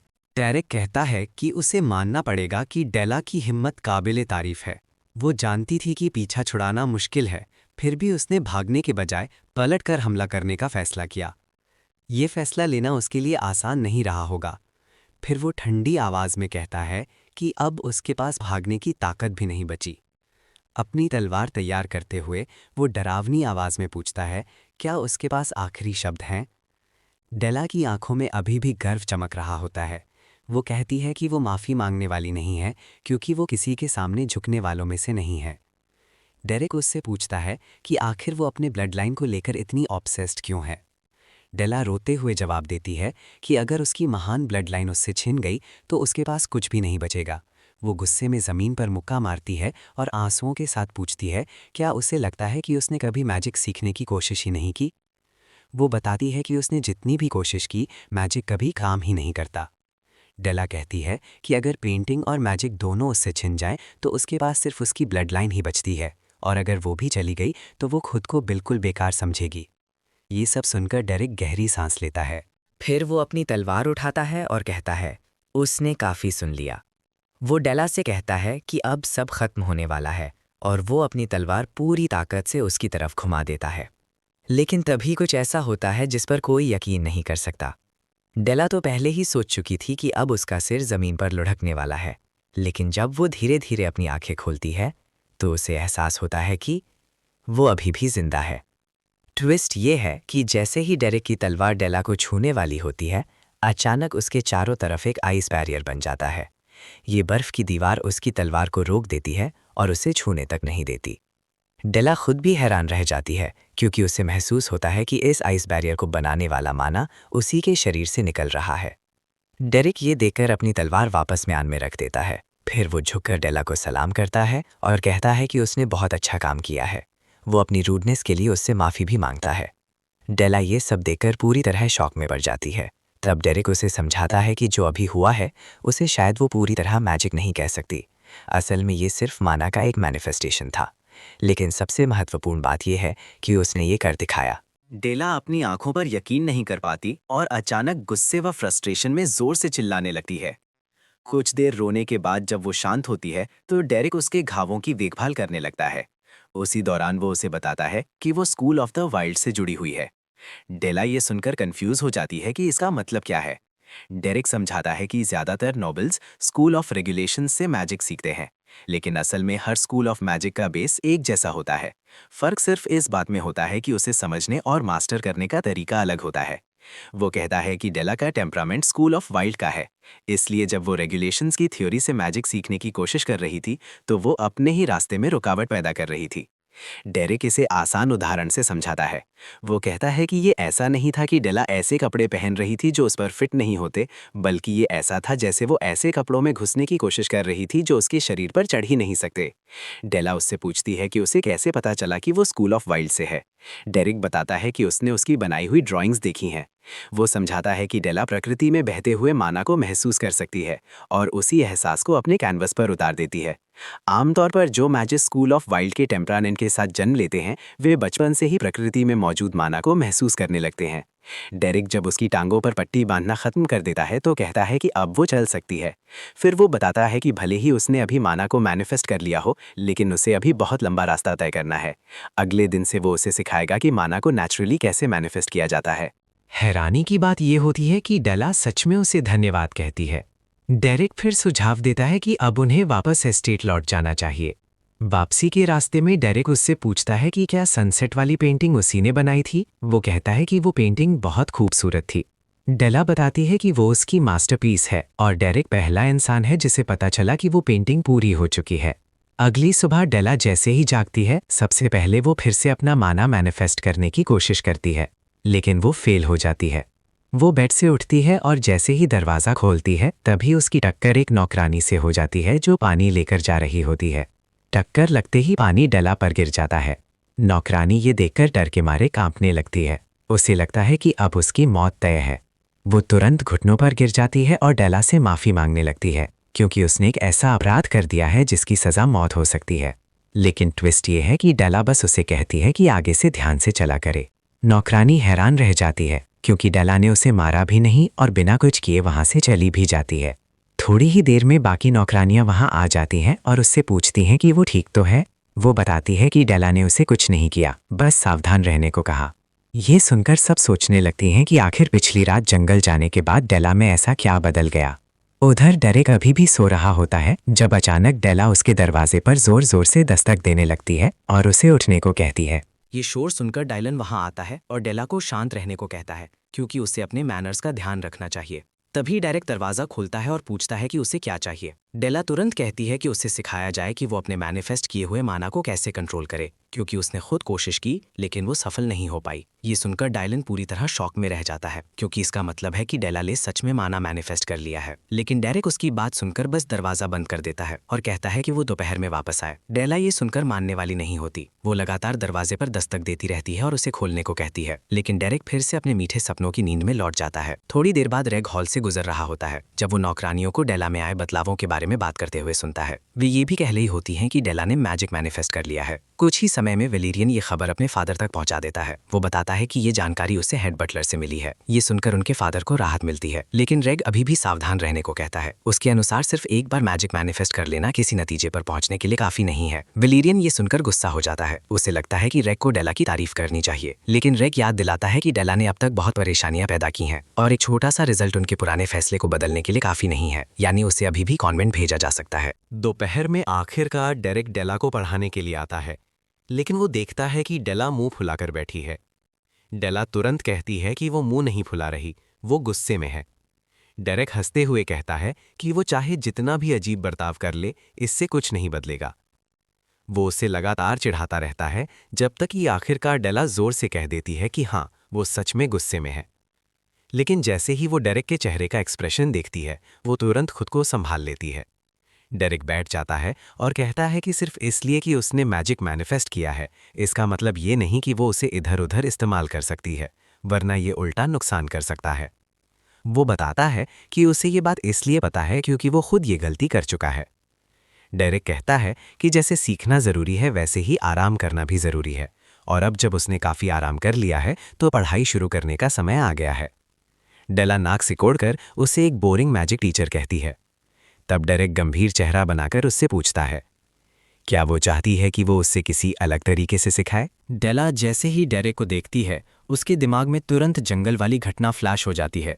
जो कुछ भी उसने उसके साथ वहाँ किया था, उसकी याद आते ही उसकी रीढ़ में डर की ठंडी लहर दौड़ जाती है। इसीलिए वो तुरंत अपना एटीट्यूड ठीक कर लेती है ताकि दोबारा वही सिचुएशन ना बने। तभी डेरेक उसे बताता है कि आज का उनका ट्रेनिंग प्लान मैजिक मैनिफेस्टेशन की प्रैक्टिस करना है। वो समझाता है कि जब वो मैजिक मैनिफेस्टेशन को फ्रीली कंट्रोल करना सीख जाएगी, तब 1 स्टार मैजिक सीखना उसके लिए बेहद आसान हो जाएगा। डेरेक आगे बताता है कि स्कूल ऑफ द वाइल्ड में कोई सख्त सिस्टम नहीं होता, इसीलिए ये सेल्फ स्टडी के लिए सबसे अच्छा माहौल देता है। ये स्कूल ऑफ रेगुलेशन से बिल्कुल अलग है, क्योंकि यहाँ ज़्यादा फ्रीडम दी जाती है। वो डेला से कहता है कि सच में उसकी पर्सनैलिटी स्कूल ऑफ वाइल्ड के साथ बहुत अच्छी तरह मैच करती है। ये सुनकर डेला हैरान होकर पूछती है कि वो ऐसा क्यों कह रहा है। डेरेक बताता है कि उसकी फ्री स्पिरिटेड नेचर इस स्कूल के लिए परफेक्ट है, और ट्विस्ट ये है कि वो सिर्फ उसकी पर्सनैलिटी की वजह से नहीं, बल्कि उसके डुप्लिन ब्लड की वजह से भी खास है। इसका मतलब है कि उसके अंदर नेचुरल टैलेंट की कोई कमी नहीं है। ये सुनते ही डेला का चेहरा लाल हो जाता है, क्योंकि उसे यकीन ही नहीं होता कि डेरेक सच में उसे टैलेंटेड कह रहा है। लेकिन डेरेक उसे याद दिलाता है कि उसने कुछ ही सेकंड में आइस वॉल बना दी थी, जो इस बात का साफ संकेत है कि उसके अंदर ज़बरदस्त टैलेंट है। डेला शर्माते हुए खुद को जीनियस मानने लगती है, लेकिन डेरेक तुरंत उसे करेक्ट करता है और कहता है कि जीनियस और टैलेंटेड होना अलग अलग चीज़ें हैं। डेला इस बात को मानने से इनकार कर देती है और दोनों के बीच मज़ेदार बहस शुरू हो जाती है। आखिरकार डेला की जिद के आगे डेरेक हार मान लेता है और मानता है कि वो सच में अमेजिंग है। लेकिन दूर खड़ा रे ये सब देख रहा होता है और डेला की इतनी तेज़ प्रोग्रेस देखकर वो अंदर ही अंदर गुस्से से भर जाता है। अगले ही दिन डेला दौड़ती हुई डेरेक के कमरे में पहुंचती है और एक्साइटेड होकर बताती है कि अब वो मैजिक मैनिफेस्टेशन कर सकती है, लेकिन अभी भी वो उसकी डायरेक्शन सही से कंट्रोल नहीं कर पा रही। इसके बाद आने वाले दिनों में डेला की मैजिक स्किल्स तेज़ी से बेहतर होने लगती हैं। हर दिन उसे कुछ नया सीखने को मिलता है और वो बेहद खुश रहती है। एक दिन डेरेक थोड़ा शांत समय बिताने के लिए एनेक्स से बाहर जाकर एक पेड़ के नीचे बैठ जाता है ताकि वो डुप्लेन द्वारा दी गई किताब पढ़ सके। लेकिन डेला फिर भी उसे ढूंढते हुए वहां पहुंच जाती है और मजाक में पूछती है कि क्या उसके पिता ने उसे ये किताब इसलिए दी थी ताकि वो आराम से आलस कर सके। डेरेक बिना झिझक हाँ कह देता है और बताता है कि सच में ये किताब उसी मकसद से दी गई थी। डेला के पास बहस करने का समय नहीं होता। वो तुरंत उसे खींचकर एनेक्स में वापस ले जाती है ताकि उसे दिखा सके कि उसने अपनी मैजिक से क्या क्या नया कर लिया है। कुछ समय बाद डेरेक को वैलेरियन बुलाता है। वो उसके कमरे में पहुंचता है तो वैलेरियन उसे बैठने के लिए कहता है। वो पूछता है कि हाल के दिनों में डेला कैसी प्रोग्रेस कर रही है। डेरेक बताता है कि वो अच्छी प्रोग्रेस कर रही है, लेकिन 1 स्टार मैजिक सीखने में अभी थोड़ा समय लगेगा। वैलेरियन फिर उसे बताता है कि उसकी माँ अभी घर पर नहीं है क्योंकि वो एक सोशल गैदरिंग में गई हुई थी, लेकिन अगले हफ्ते वापस आने वाली है। और यही वो पल है जब वो डेरेक को चेतावनी देता है कि उसकी माँ को हल्के में लेना बहुत बड़ी गलती होगी। वो समझाता है कि एस्टेट के लोग तो ठीक हैं, लेकिन ज़्यादातर नोबल्स को ये बिल्कुल पसंद नहीं आता कि कोई कॉमनर इतनी महत्वपूर्ण पोजीशन पर हो। डेरेक उसे भरोसा दिलाता है कि वो इस बात को ध्यान में रखेगा, लेकिन फिर पूछता है कि उसने उसे बुलाया क्यों है। वैलेरियन खिड़की के पास जाकर खड़ा हो जाता है और बताता है कि वो इस घर का अगला हेड बनने वाला है। इसका मतलब है कि उसे घर के हर सदस्य को समझना और उन्हें साथ लेकर चलना होगा। लेकिन वो मानता है कि किसी इंसान के दिल को समझना बेहद मुश्किल होता है। काश सभी लोगों की सोच और वैल्यूज़ एक जैसी होती, लेकिन हकीकत में ऐसा नहीं होता। डेरेक उसकी बातों से कंफ्यूज हो जाता है और पूछता है कि वो आखिर कहना क्या चाहता है। तभी वैलेरियन की आंखों में आंसू आ जाते हैं और वो धीरे से कहता है कि डेला अब उसके साथ खेलती नहीं है। उसे याद आता है कि बचपन में डेला हमेशा मुस्कुराकर उसका स्वागत करती थी। वो सोचने लगता है कि अब वैसी एंजल जैसी डेला उसे फिर कहाँ मिलेगी। वो आंसू भरी आंखों से डेरेक के पास आता है और पूछता है कि क्या कोई तरीका है जिससे वो डेला का फेवर जीत सके। डेरेक हैरान होकर पूछता है कि वो उससे ही ये सवाल क्यों पूछ रहा है। वैलेरियन कहता है कि क्योंकि डेला सिर्फ उसी के पीछे घूमती रहती है। और तभी बाहर से डेला की जोरदार आवाज आती है जो डेरेक को पुकार रही होती है, लेकिन वैलेरियन उसे जाने से रोकता है और उसे वो डॉल दिखाता है जो उसने अपनी बहन के लिए बनाई है। डॉल इतनी डरावनी और अजीब दिखती है कि डेरेक मजाक में पूछ बैठता है कि क्या वो किसी को कर्ज करने की कोशिश कर रहा है। ये सुनकर वैलेरियन रोने लगता है और कहता है कि वो ऐसी चीज़ों में बिल्कुल बेकार है। कुछ ही समय बाद डेला की माँ अपनी यात्रा से वापस लौटती है। वो डेरेक से मिलती है और कहती है कि उसने उसके बारे में बहुत कुछ सुना है। वो अपना परिचय देती है और बताती है कि उसका नाम डेला है। फिर वो कहती है कि वो उसे एक गिफ्ट भेजना चाहती है, लेकिन तभी डेरेक साफ साफ कह देता है कि वो किसी भी हाउस से जुड़ा नहीं है। ये सुनकर महिला कंफ्यूज हो जाती है और जब डेरेक ये सच बता देता है कि वो एक कॉमनर है तो वो हैरानी से बिल्कुल स्तब्ध रह जाती है। आयरॉनिकली एक हफ्ता पहले ही एलन ने डेरेक का धन्यवाद किया था क्योंकि वो एबलस्टीन वापस जाने वाली थी, इसीलिए उसे डेला को डेरेक के भरोसे छोड़ना पड़ा। जेडन ने भी मजाक में कहा था कि डेरेक जल्दी काम खत्म करके एबलस्टीन लौट आए, नहीं तो पाइन ये सब सुनकर पागल हो जाएगी।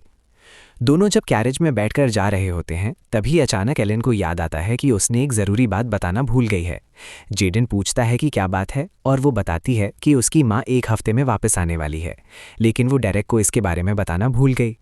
जेडन समझ नहीं पाता कि उसे डेरेक को चेतावनी देने की क्या ज़रूरत थी, लेकिन सच ये है कि डेला की माँ को लोग एंगर की देवी कहते हैं। अब वर्तमान में डेला की माँ गुस्से में अपने पति के ऑफिस में घुस जाती है और चिल्लाकर पूछती है कि आखिर उनकी बेटी का टीचर एक कॉमनर क्यों है। उसका पति उसे शांत रहने के लिए कहता है, लेकिन वो लगातार चिल्लाती रहती है क्योंकि डेला उनकी सबसे छोटी बेटी है। आखिरकार वो आदमी समझाता है कि उसे भी ये फैसला पसंद नहीं था, लेकिन अच्छे ब्लड लाइन वाले सभी टीचर्स ने डेला को पढ़ाने से मना कर दिया था। फिर भी महिला मानने को तैयार नहीं होती और कहती है कि ड्यूप्लिन परिवार की बेटी को पढ़ाने के लिए किसी मर्सनरी को रखना बिल्कुल गलत है। उसका पति बताता है कि अच्छा मैजिक टीचर ढूंढना बहुत मुश्किल है और ऊपर से एस्लिन ने ही डेरेक को रिकमेंड किया था। लेकिन डेला की माँ अब भी नहीं मानती। वो कहती है कि कम से कम कुछ स्टैंडर्ड तो होना चाहिए और तभी वो सुझाव देती है कि वे उसके भाई फ्लैम को हायर कर सकते हैं। पिछली बार वो बिजी था, लेकिन अब शायद वो उपलब्ध हो, लेकिन उन्हें अभी नहीं पता कि ये फैसला आगे चलकर पूरे घर की किस्मत बदलने वाला है। ड्यूप्लिन ये सुनकर हैरान रह जाता है कि उसकी पत्नी सच में ये सुझाव दे रही है कि जो आदमी पूरे टेरिटरी को मैनेज करता है उसे हटाकर एक प्राइवेट टीचर बना दिया जाए। वो डेला की माँ से पूछता है कि क्या उसे लगता है कि अगर वे एल्स्टीन को इतनी लापरवाही से चलाएंगे तो सब कुछ सही रहेगा। लेकिन महिला भी पीछे हटने वाली नहीं थी।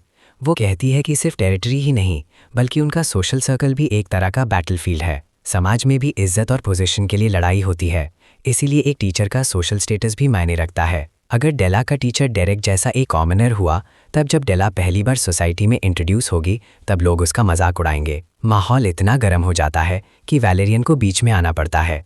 वो अपनी माँ से कहता है कि शांत हो जाएं, क्योंकि वो यहाँ अपने पति से लड़ने नहीं आई हैं। लेकिन डेला की माँ साफ कह देती है कि ये कोई छोटी बात नहीं है जिसे नज़रअंदाज कर दिया जाए। तभी अचानक रैग वहां आ जाता है। वो अपनी माँ से कहता है कि असली सवाल ये नहीं है कि डेरेक कॉमनर है या नहीं, असली सवाल ये है कि क्या वो डेला को पढ़ाने के लिए क्वालिफाइड है।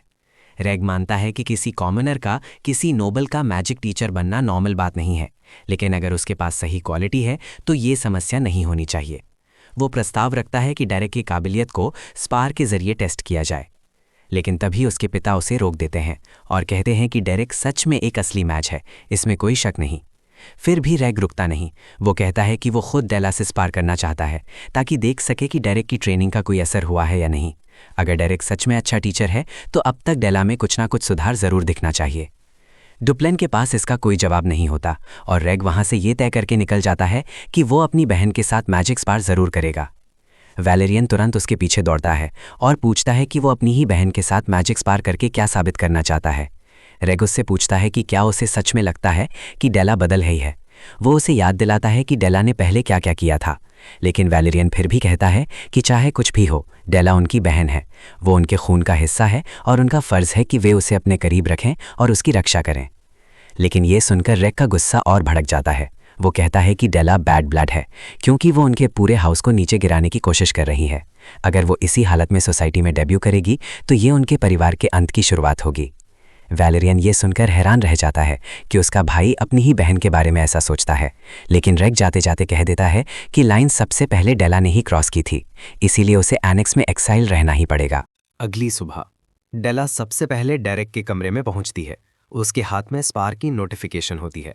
वो डेरेक से कहती है कि अगर वो इस मैजिक स्पार में हार गई तो डेरेक को तुरंत टीचर की जॉब से निकाल दिया जाएगा। लेकिन डेरेक बिल्कुल शांत रहता है। वो कहता है कि उसे पहले से ही इसके बारे में पता है। वो ये भी जानता है कि रैग एक सीजन 1 स्टार मैच है, इसलिए डेला के लिए जीतना आसान नहीं होगा। ये सुनकर डेला गुस्से में चिल्ला पड़ती है।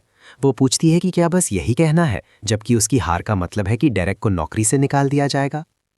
लेकिन डेरेक उसे याद दिलाता है कि वो एक मर्सनरी है। उसका काम बस काम करना, पैसा लेना और आगे बढ़ जाना है। और ट्विस्ट ये है कि वो उसे बता देता है कि उसे पहले ही काफ़ी ज़्यादा पेमेंट मिल चुकी है। ये सुनकर डेला पूरी तरह शॉक हो जाती है। एक हफ्ते बाद आखिरकार वो दिन आ जाता है जब मैजिक स्पार होने वाला था। एरिना में डुप्लिन और कई महत्वपूर्ण लोग मौजूद थे। डेरेक डुप्लिन का स्वागत करता है और डुप्लिन ये देखकर हैरान रह जाता है कि डेरेक के चेहरे पर जरा भी डर या चिंता नहीं है। वो सोचने लगता है कि क्या वो सच में इतना कॉन्फिडेंट है। डुप्लेन इस बात से प्रभावित होता है और इससे उसका विश्वास और मजबूत हो जाता है कि डेरेक परिवार के लिए महत्वपूर्ण है।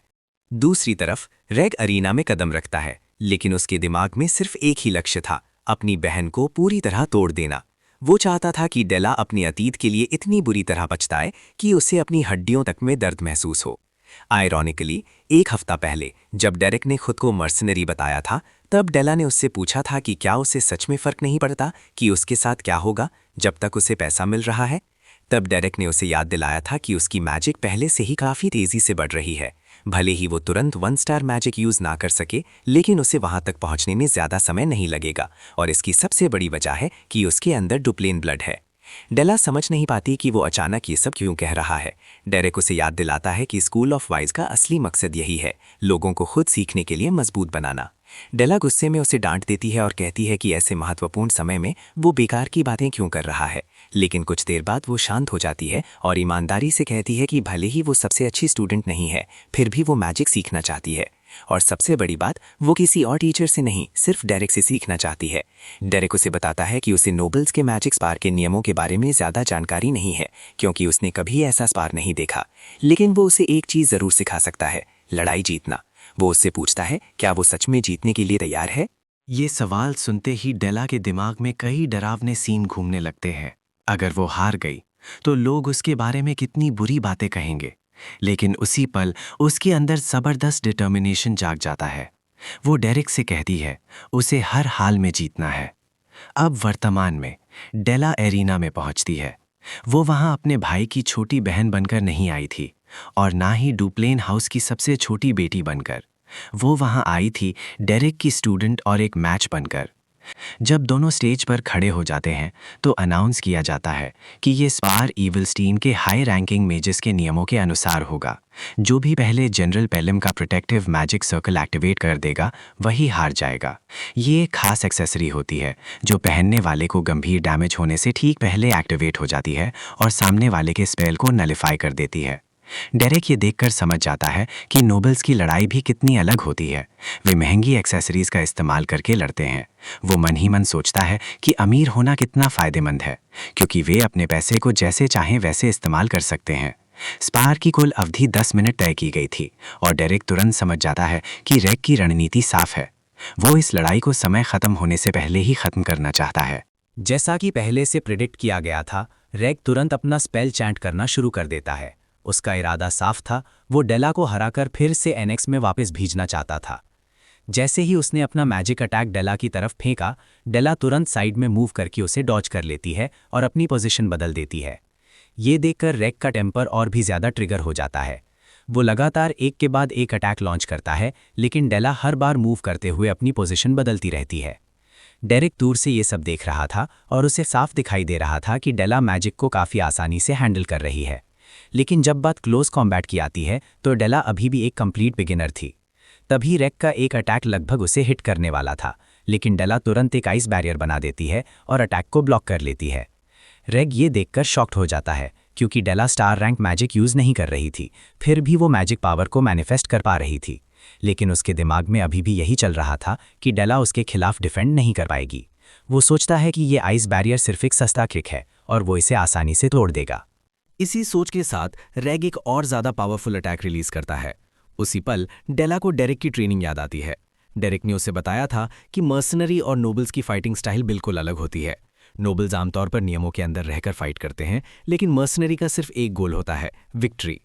डेरिक ने उससे कहा था कि मर्सनरी फेयर और स्क्वायर फाइट नहीं करते, वे हर उस चीज़ का इस्तेमाल करते हैं जिससे जीत मिल सके।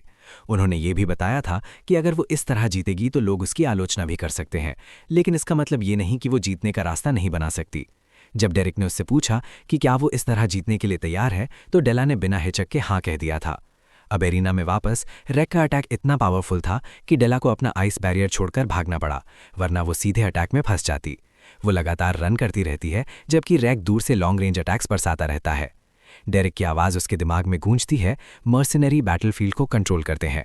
वे अपने आसपास के टेरेन और एनवायरनमेंट का इस्तेमाल करते हैं, जो भी तरीका उपलब्ध हो उसी से जीत हासिल करते हैं। और सबसे ज़रूरी बात, जैसे ही दुश्मन थोड़ी देर के लिए भी अपना गार्ड नीचे करता है, उसी पल को कैप्चर करना चाहिए।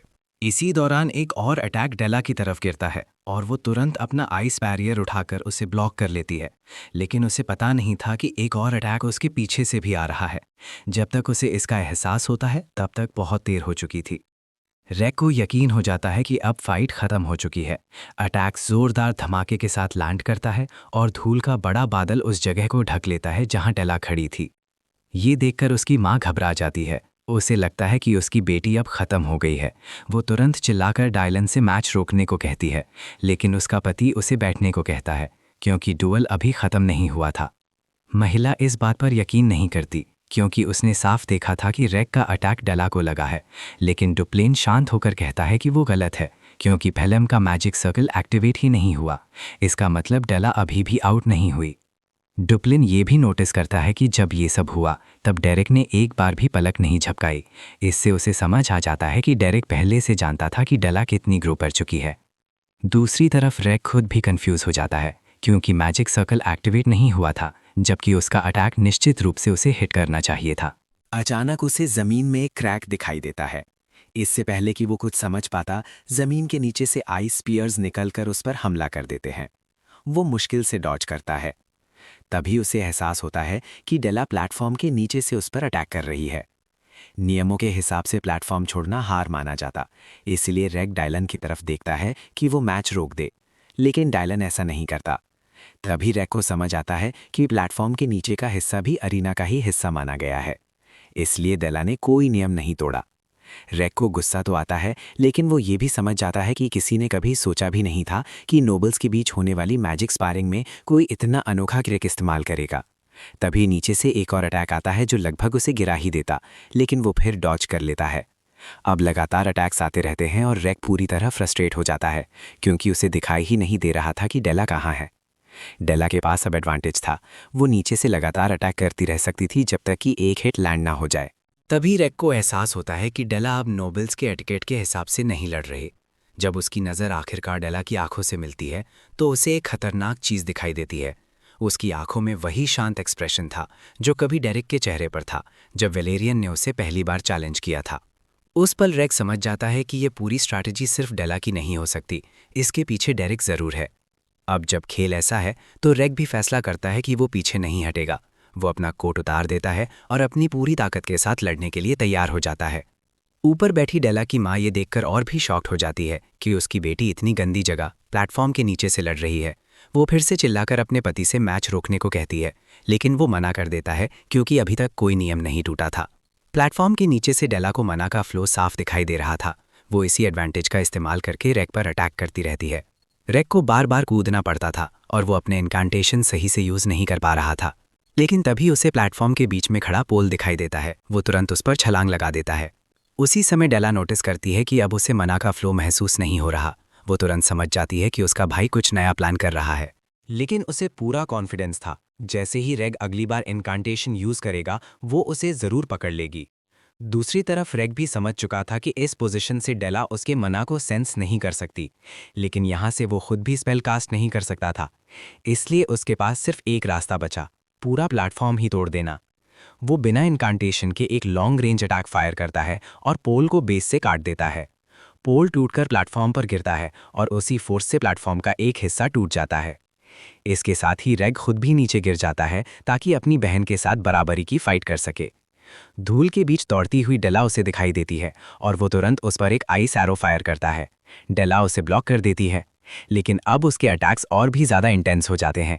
ये देखकर डेला के अंदर डर की एक लहर दौड़ जाती है। रेग समझ चुका था कि क्लोज रेंज में उसके पास एडवांटेज है। उसे बस एक सही मैजिक एरो चाहिए था। लेकिन इससे पहले कि वो अटैक कर पाता, डेला अचानक उसकी तरफ तेजी से बढ़ती है और सीधा उसके सीने पर किक मार देती है। रेग दर्द से घुटनों के बल गिर जाता है और तभी ट्विस्ट ये है कि डेला तुरंत जमीन की धूल उठाकर उसकी आंखों में फेंक देती है। इससे उसे और ज़्यादा दर्द होता है और उसकी विजन पूरी तरह ब्लॉक हो जाती है। जैसे ही डेला समझती है कि उसका भाई कुछ पल के लिए इनकैपेसिटेट हो गया है, वो तुरंत इस मौके का फ़ायदा उठाती है और वापस प्लेटफॉर्म की सतह पर चढ़ जाती है। रेग तभी समझ जाता है कि डेला के पास अब लगभग मना खत्म हो चुका है, इसलिए वो जीतने के लिए हर संभव तरीका इस्तेमाल कर रही है, भले ही वो तरीका लगभग असंभव ही क्यों न लगे। रेग फिर धीरे धीरे अपने पैरों पर खड़ा हो जाता है। वो दिखाना चाहता था कि वो कितना स्ट्रांग है, क्योंकि ये ड्यूल शुरू ही इसलिए हुआ था ताकि डेला अपनी वर्थ प्रूव कर सके। कुछ ही पल बाद रेग वापस प्लेटफॉर्म की सतह पर चढ़ाता है। उसी समय डेला को एहसास होता है कि उसके सिर से चोट लगी है और वहां से क्रिम्सन लिक्विड की एक बूंद नीचे गिरती है। जैसे ही वो बूंद जमीन पर गिरती है, डेला को डेरिक की बात याद आती है। उसने उसे सिखाया था कि अपने मना को दर्द की तरह महसूस करो और अपने स्पेल कास्टिंग को एक ब्रश की तरह सोचो। उसने कहा था कि हवा में जो मना तैर रहा है वो एक तरह का पेंट है और तुम्हें अपने ब्रश से उस पेंट को इकट्ठा करके पूरी तस्वीर बनानी होती है। यही असल में मैजिक है। जब डेला ने पहली बार ये सुना था तब वो हैरान रह गई थी, क्योंकि डेरिक ने उसे मना का फ्लो दिखाया था। अब जब वो हार के कगार पर खड़ी थी, उसने उसी सीख पर पूरा फोकस कर लिया। अचानक वो अपने अंदर बचा हुआ मना बाहर निकालने लगती है और उसे अपनी उंगलियों के सिरे पर महसूस करती है। वो डेरिक की एनालॉजी को फॉलो करती है। उसका मैजिक ही उसका पेंट है। और उसी पल एक रिफाइंड मना उसकी उंगलियों के आगे इकट्ठा होने लगता है, जिससे एक आइस स्पीयर बनकर तैयार हो जाता है। डायलन और डुप्लेन दोनों ये देखकर शॉक्ड रह जाते हैं, क्योंकि डेला जो दिखा रही थी वो असल में 1 स्टार मैजिक था। अब डेला अपने अल्टीमेट अटैक की तैयारी कर रही थी, लेकिन दूसरी तरफ रेग भी पीछे हटने वाला नहीं था। वो भी जितना मना खींच सकता था खींच लेता है और कई आइस एरो तैयार कर लेता है। उसे पूरा भरोसा था कि अगर उसकी बहन ने अभी अभी 1 स्टार मैजिक एक्टिवेट किया भी है, तब भी वो उससे एक कदम आगे है। उसकी प्लानिंग साफ थी। वो डेला को हिट कर देगा इससे पहले कि उसका अटैक उस तक पहुंचे। डेला अपना आइस स्पीयर उसकी तरफ लॉन्च कर देती है। उसी पर रेग भी अपने कई आइस एरो छोड़ देता है। दोनों के अटैक हवा के बीच में टकराते हैं और एक जोरदार एक्सप्लोजन होता है। धमाके से उनकी माँ पूरी तरह घबरा जाती है। लेकिन जब धूल साफ होती है, तब एक मैजिक बैरियर एक्टिवेट होता हुआ दिखाई देता है। ट्विस्ट ये है कि वो बैरियर रैक का नहीं बल्कि डेला का था। इसका मतलब साफ था, डेला हार चुकी थी। ये समझते ही डेला की आंखों से आंसू निकल पड़ते हैं। वो गुस्से और फ्रस्ट्रेशन में जोर से चिल्ला उठती है। उधर उसकी माँ अपने पति पर चिल्लाने लगती है कि उसने इतना वल्गर स्पार क्यों होने दिया, लेकिन डुप्लेन उसकी बातों को इग्नोर कर देता है। उसका ध्यान सिर्फ अपनी बेटी पर था, क्योंकि उसे उसकी आंखों में कुछ दिखाई दे रहा था। जब डुप्लेन जवान था, तब वो एक फियरलेस नाइट था जो अपने किंग के लिए हर वॉर में वफादारी से लड़ा था। उसी समय उसके किंग ने उससे कहा था कि उसकी आंखों में एक एम्बिशन की चमक है। अब जब वो अपनी बेटी को देखता है तो उसे वही एम्बिशन उसकी आंखों में दिखाई देती है। इसी बीच मेड्स दौड़कर डेला के पास आती हैं और पूछती हैं कि क्या वो ठीक है, लेकिन डेला कुछ नहीं बोलती और बस रोती रहती है। उनमें से एक मेड उसे ले जाकर इलाज करवाना चाहती है, लेकिन डेला उसका हाथ झटक देती है। वो धीरे धीरे प्लेटफॉर्म से नीचे उतरती है और रैक के पास से गुजरती है। रैक थोड़ी झिझक के साथ उसे अच्छे फाइट के लिए कॉम्प्लीमेंट देता है। सबको लगता है कि डेला अब अपने कमरे की तरफ जाएगी, लेकिन वो सीधे चलती हुई डेरेक के पास पहुंच जाती है। जैसे ही वो उसके सामने खड़ी होती है, वो रोते हुए कहती है कि उसे हारने का बहुत दर्द हो रहा है। आंसुओं से भरी आंखों के साथ वो डेरेक से माफी मांगती है कि वो जीत नहीं पाई। डेरेक खड़ा हो जाता है और शांत आवाज में कहता है कि हारना कोई गलत बात नहीं है, लेकिन इस फ्रस्ट्रेशन को यूज करके और ऊपर चढ़ना चाहिए और स्ट्रांग बनना चाहिए। डेरेक के शब्द उसके दिल तक पहुंच जाते हैं और वो और भी जोर से रोने लगती है। उसी समय उसकी माँ आ जाती है और उसे गले लगा लेती है। वो अपनी बेटी के दर्द को समझते हुए उसे दिलासा देती है। डेला कुछ बोलना चाहती थी, लेकिन उसकी माँ उसे रोक देती है और कहती है कि अभी कुछ कहने की ज़रूरत नहीं है, पहले उसका इलाज होना चाहिए। जैसे ही डेला वहाँ से चली जाती है, उसकी माँ गुस्से में डेरेक के पास पहुँचती है। वो उस पर चिल्लाती है और उसे वल्गर इंसान कहती है। वो कहती है कि भले ही उसने डेला को 1 स्टार मेज़ बना दिया हो, इससे वो कोई महान इंसान नहीं बन जाता। बिना हिचकिचाए वो डेरेक के चेहरे पर एक जोरदार थप्पड़ मार देती है और कहती है कि उसने उसकी बेटी को सिर्फ सस्ते ट्रिक सिखाए हैं।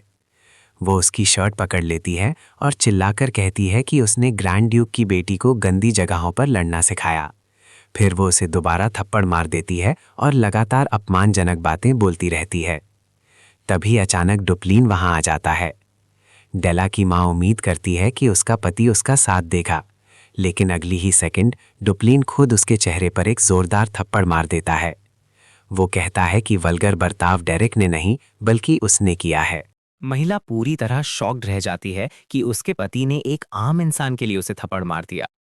डुप्लीन शांत होकर कहता है कि हाँ, डेरेक एक कॉमनर है, लेकिन वो उनकी बेटी का टीचर भी है, और दुनिया में कौन सा माता पिता अपने बच्चे के टीचर के साथ ऐसा व्यवहार करता है। फिर वो डेरेक की तरफ मुड़कर उससे अपनी पत्नी को माफ करने के लिए कहता है, क्योंकि हर माता पिता अपने बच्चे से अपने तरीके से प्यार करते हैं। डेरेक गहरी सांस लेता है और कहता है कि सब ठीक है। इसके बाद डुप्लीन उससे कहता है कि वो उसके साथ चले, क्योंकि उसे उससे ऑडियंस रूम में कुछ प्राइवेट बात करनी है। जब वे दोनों वहां पहुंचते हैं तो डुप्लीन सबसे पहले डेरेक की तारीफ करता है कि उसने डेला को बहुत अच्छे से ट्रेन किया है। फिर वो कहता है कि वो उसे एक सही रिवॉर्ड देना चाहता है। वो सीधे पूछता है, क्या वो कॉमनर के लिए अलाउड सबसे ऊंचा लेवल यानी 3 स्टार मैजिक पाना चाहता है। डेरेक ये सुनकर थोड़ा हैरान हो जाता है, लेकिन उसे समझ आ जाता है कि डुप्लीन उसे उससे भी ज्यादा अच्छी तरह समझता है जितना वो खुद को समझता है। डुप्लीन खुद एक 5 स्टार मेज और पूरे नेशन का ग्रैंड ड्यूक है, इसलिए उसके ऑफर को ठुकराना बेवकूफ़ी होती। डेरेक बिना हिचकिचाए कह देता है हाँ, उसे यही चाहिए, लेकिन डुप्लीन उसे ये भी बता देता है कि भले ही उसने उसकी बेटी को अच्छी ट्रेनिंग दी है, फिर भी अभी जो अचीवमेंट हुआ है वो हाई सोसाइटी में सर्वाइव करने के लिए काफ़ी नहीं है। डुप्लेन और डेरेक की बातचीत के दौरान डेरेक कहता है कि डेला को गाइड करने के लिए आसपास बहुत सारे लोग मौजूद हैं, और अब जब उसे इस रास्ते पर थोड़ा कॉन्फिडेंस मिल गया है तो वो बहुत जल्दी ग्रो करेगी। लेकिन डुप्लेन उससे असहमत हो जाता है।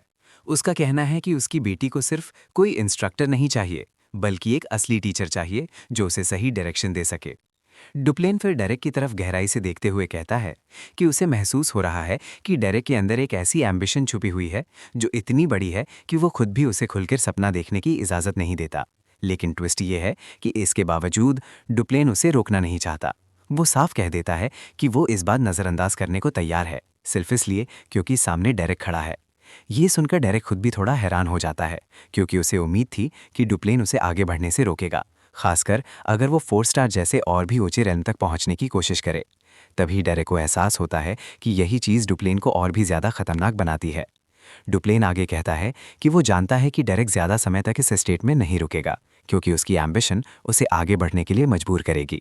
वो सीधा सवाल करता है, क्या डेरेक पहले से ही जाने के लिए तैयार है? डेरेक बिना झिझके जवाब देता है हाँ, लेकिन इसके बाद डुप्लेन एक शर्त रखता है। वो कहता है कि वो उसे रोकने वाला नहीं है, मगर चाहता है कि डेरेक थोड़े समय तक डेला को और सिखाता रहे।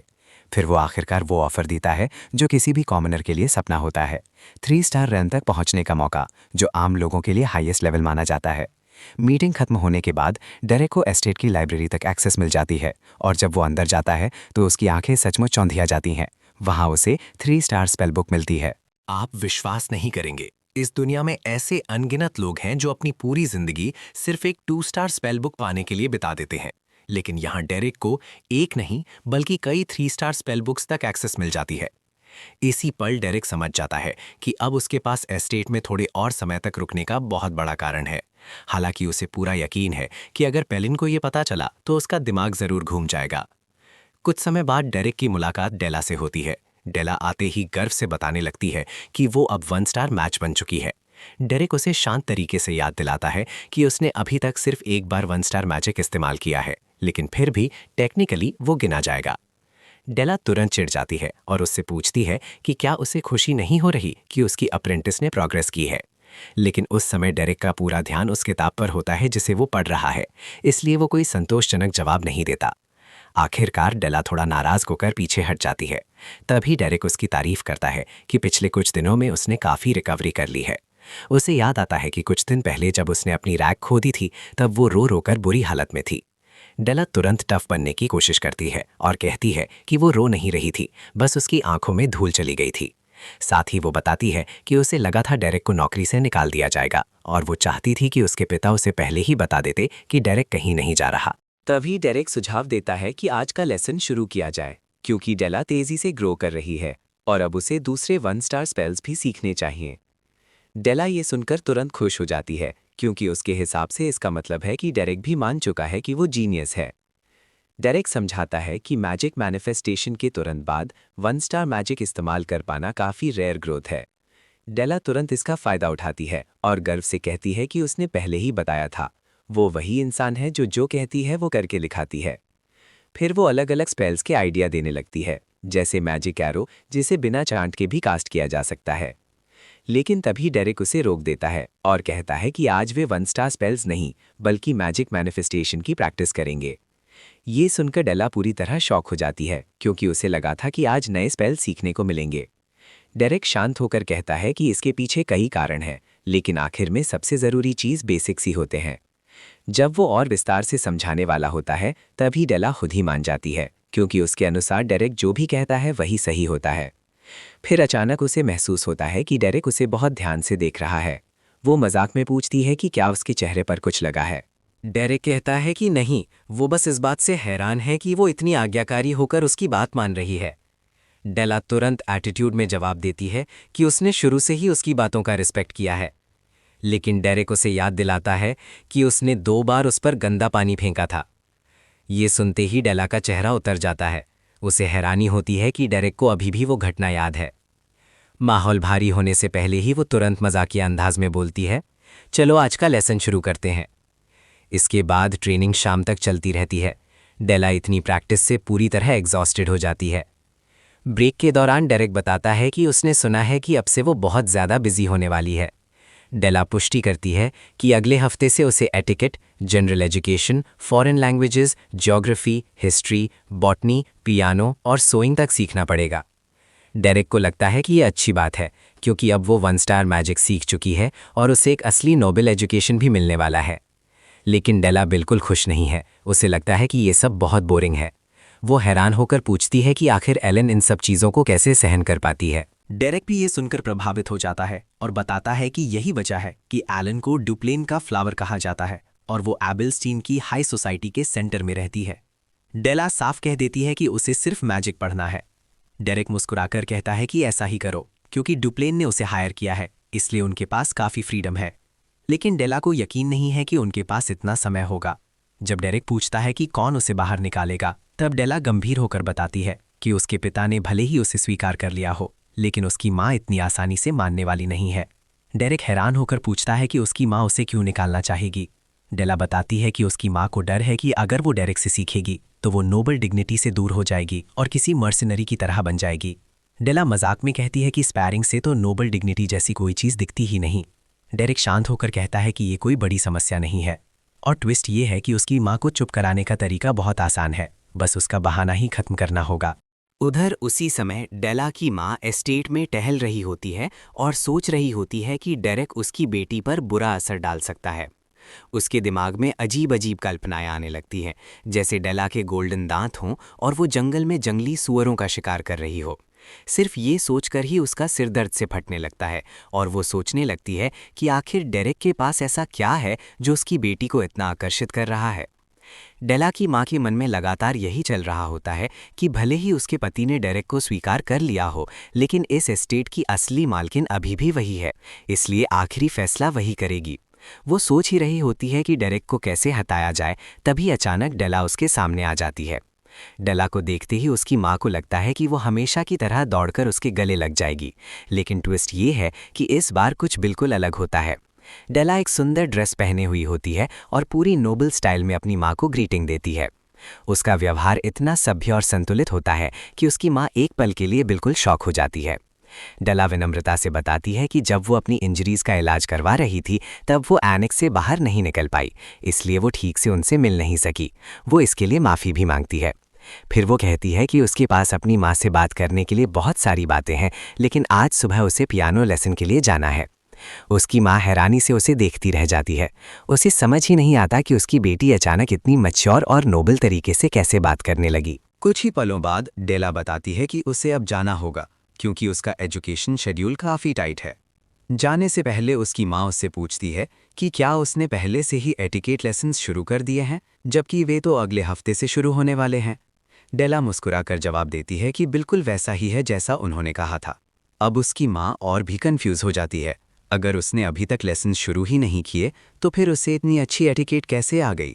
थोड़ी देर बातचीत के बाद डेला वहाँ से चली जाती है और जाते जाते वो एक मेड से भी बहुत अच्छे से बात करती है। उसे कहती है कि वो ज़्यादा मेहनत ना करे और अपना ध्यान रखे। ये देखकर सभी लोग, यहाँ तक कि उसकी माँ भी, हैरानी और कन्फ्यूजन में बस उसे जाते हुए देखते रह जाते हैं।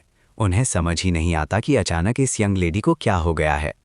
दूसरी तरफ एबेलस्टीन के नोबल डिस्ट्रिक्ट में एलीन अपने दोस्तों के साथ बातचीत कर रही होती है। उसकी सहेलियां बताती हैं कि पिछली गैदरिंग में वो काफ़ी वरीड लग रही थी, लेकिन आज वो बिल्कुल अलग दिख रही है। ये सुनकर एलीन थोड़ा हैरान होती है और उनसे माफ़ी मांगती है कि उसका इरादा कभी उन्हें चिंता में डालने का नहीं था। वो बताती है कि जिन बातों को लेकर वो परेशान थी उनमें से ज़्यादातर अब रिजॉल्व हो चुकी हैं, इसीलिए अब वो काफ़ी बेहतर महसूस कर रही है। उसकी रेड हेड दोस्त एलेंटे बेलमीड ये सुनकर राहत की सांस लेती है। उसे याद आता है कि उसने सुना था कि एलीन नोबल डिस्ट्रिक्ट से बाहर किसी को बचाने गई थी। एलीन उसे धन्यवाद देती है और बताती है कि असल में वो उसकी छोटी बहन डेला के लिए मैजिक टीचर ढूंढने गई थी, इसी वजह से वो काफ़ी बिजी थी। ये सुनकर एलेंटे पूरी तरह शॉक हो जाती है। वो सोच भी नहीं सकती कि खुद एलीन जैसी नोबल लेडी बाहर जाकर किसी मैजिक टीचर को ढूंढेगी। इसका मतलब साफ है, वो टीचर कोई साधारण इंसान नहीं होगा। उनकी दूसरी दोस्त डेनिस वेल्टर्स भी इस बात की पुष्टि करती है। एलीन आगे बताती है कि कुछ समय पहले उसने डेला को देखा था और वो इतनी बदल चुकी है कि उसे पहचानना मुश्किल हो गया था। गर्व से वो कहती है कि उसकी बहन ने 1 स्टार मैनिफेस्टेशन हासिल कर लिया है। और सिर्फ इतना ही नहीं, उसका कंडक्ट इतना शांत और एलिगेंट हो गया है कि उसे देखकर खुद एलीन को लगा कि उसे भी और ज़्यादा मेहनत करनी चाहिए। डेनिस हैरान हो जाती है क्योंकि पहले उनका परिवार हमेशा डेला को दुनिया से छिपा कर रखता था। फिर वो कहती है कि ये सब उस अच्छे मैजिक टीचर की वजह से हुआ होगा। एलीन तुरंत इसकी पुष्टि करती है। वो बताती है कि भले ही उस टीचर के पास कोई बड़ा स्टेटस ना हो, लेकिन उसकी एबिलिटी असाधारण है। इसी वजह से वो खुद बेल्डुन मर्सनरी कॉर्प तक गई थी ताकि उससे मिलकर उसे अपनी बहन का टीचर बना सके। एलेंटी ये सुनकर और भी चौंक जाती है कि वो टीचर असल में एक मर्सनरी है, लेकिन उससे भी ज़्यादा दिलचस्प बात यह है कि उसी इंसान ने एक जिद्दी और अनियंत्रित लड़की डेला को बदलकर एक शांत 1 स्टार मेज बना दिया। अब एलेंटे उत्सुकता से पूछती है कि क्या वो उस मैजिक टीचर का नाम जान सकती है। पहले तो एलिन थोड़ा हिचकिचाती है, लेकिन एलेंटे हंसते हुए कहती है कि जब वो डेला का टीचर है तो जल्द ही फेमस हो जाएगा, इसीलिए वो बस उसका नाम पहले से जानना चाहती है। आखिरकार एलिन बताती है उसकी बहन का मैजिक टीचर डेरेक है। उधर एस्टेट में डेला और उसकी माँ फिर से बात कर रही होती हैं। डेला बताती है कि डेरेक उसे एटिकेट भी सिखा रहा है। वो कहती है कि अपने दम पर एटिकेट सीखना उसके लिए बहुत मुश्किल था, लेकिन उसकी माँ डेरेक की तारीफ करने के बजाय कहती है कि अच्छा है कि वो खुद पढ़ाई कर रही है। डेला हार मानने वाली नहीं होती। वो तुरंत साफ कर देती है कि ये सब डेरेक की वजह से हुआ है। फिर भी उसकी माँ डेरेक को क्रेडिट देने से इनकार कर देती है और पूछती है कि आखिर खुद पढ़ना उसके लिए इतना मुश्किल क्यों था। डेला फिर समझाती है कि शुरुआत में बहुत कठिन था, लेकिन डेरेक की मदद से सब आसान हो गया। अब उसकी माँ अंदर ही अंदर पूरी तरह फ्रस्ट्रेटेड हो चुकी होती है, क्योंकि पूरी बातचीत में बस एक ही नाम बार बार सुनाई दे रहा है, डेरेक। इससे डेरेक को हटाने का उसका इरादा और भी मजबूत हो जाता है, लेकिन समस्या ये है कि उसे कोई सही मौका ही नहीं मिल रहा। स्थिति और खराब तब हो जाती है जब एस्टेट के सर्वेंट्स भी डेला की तारीफ करने लगते हैं। वे बताते हैं कि वो अब बहुत काइंड और जेंटल हो गई है। यहाँ तक कि गार्डनर भी कहता है कि पिछले कुछ हफ्तों में डेला का मूड बहुत अच्छा रहता है और उसमें काफ़ी बदलाव आ गया है। डॉन नाम का एक सर्वेंट तो यहाँ तक कह देता है कि कई बार उसे डेला और एलीन में फ़र्क करना मुश्किल हो जाता है। उसके अनुसार डेला अब सच में एक प्रॉपर लेडी बनने के करीब पहुंच चुकी है। ये सब सुनकर डेला की माँ लगभग अपना संतुलन खो बैठती है, क्योंकि अब उसके पास डेरेक के खिलाफ इस्तेमाल करने के लिए कोई बहाना ही नहीं बचा। कुछ समय बाद डेरेक अपने मैजिक की प्रैक्टिस कर रहा होता है, लेकिन उसे थोड़ी डिफ़िकल्टी हो रही होती है। तभी वहाँ रैक आ जाता है। वो उसके ट्रेनिंग में डिस्टर्ब करने के लिए माफ़ी मांगता है, लेकिन डेरेक उसे कहता है कि इसमें चिंता की कोई बात नहीं है। फिर डेरेक पूछता है कि वो यहाँ किस काम से आया है। रैक गंभीर होकर बताता है कि वो उससे डेला के बारे में बात करने आया है, और यहीं से कहानी एक नए मोड़ की तरफ बढ़ने लगती है। लेकिन कुछ बोलने से पहले ही उसकी नज़र डेरेक के हाथ में पकड़ी 3 स्टार स्पेल बुक पर पड़ती है। डेरेक बताता है कि ये किताब उसे खुद डुप्लेन ने उधार दी थी, और ये सुनकर रीक पूरी तरह शॉक हो जाता है। डेरेक कहता है कि ये लेवल उसके लिए काफ़ी मुश्किल है, लेकिन उसका मानना है कि आगे की स्टडी पहले से करना गलत नहीं होता। ये सुनकर रीक को आखिर समझ आता है कि उसके पिता क्यों कहते थे कि डेरेक एक ट्रू मैच है। रीक के पास कहने के लिए ज़्यादा कुछ नहीं बचता, इसलिए वो बस डेरेक की तारीफ करता है और बात आगे बढ़ा देता है। फिर डेरेक पूछता है कि रीक आखिर डेला के बारे में उससे मिलने क्यों आया है। ये सुनते ही रीक का चेहरा लाल हो जाता है। थोड़ी हिचकिचाहट के साथ वो कहता है कि मामला थोड़ा कॉम्प्लिकेटेड है, लेकिन वो जानना चाहता है कि टीनेज गर्ल्स को क्या पसंद आता है।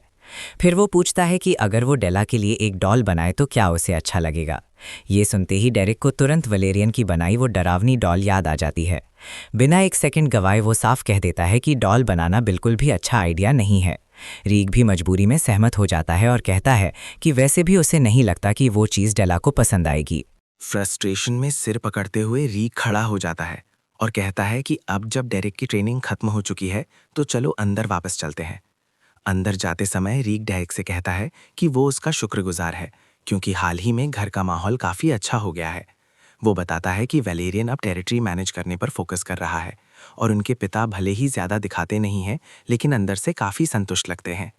ये सुनकर डेरेक थोड़ा हैरान हो जाता है, क्योंकि उसे हमेशा लगता था कि डुप्लिंग की रिएक्शन समझना मुश्किल है।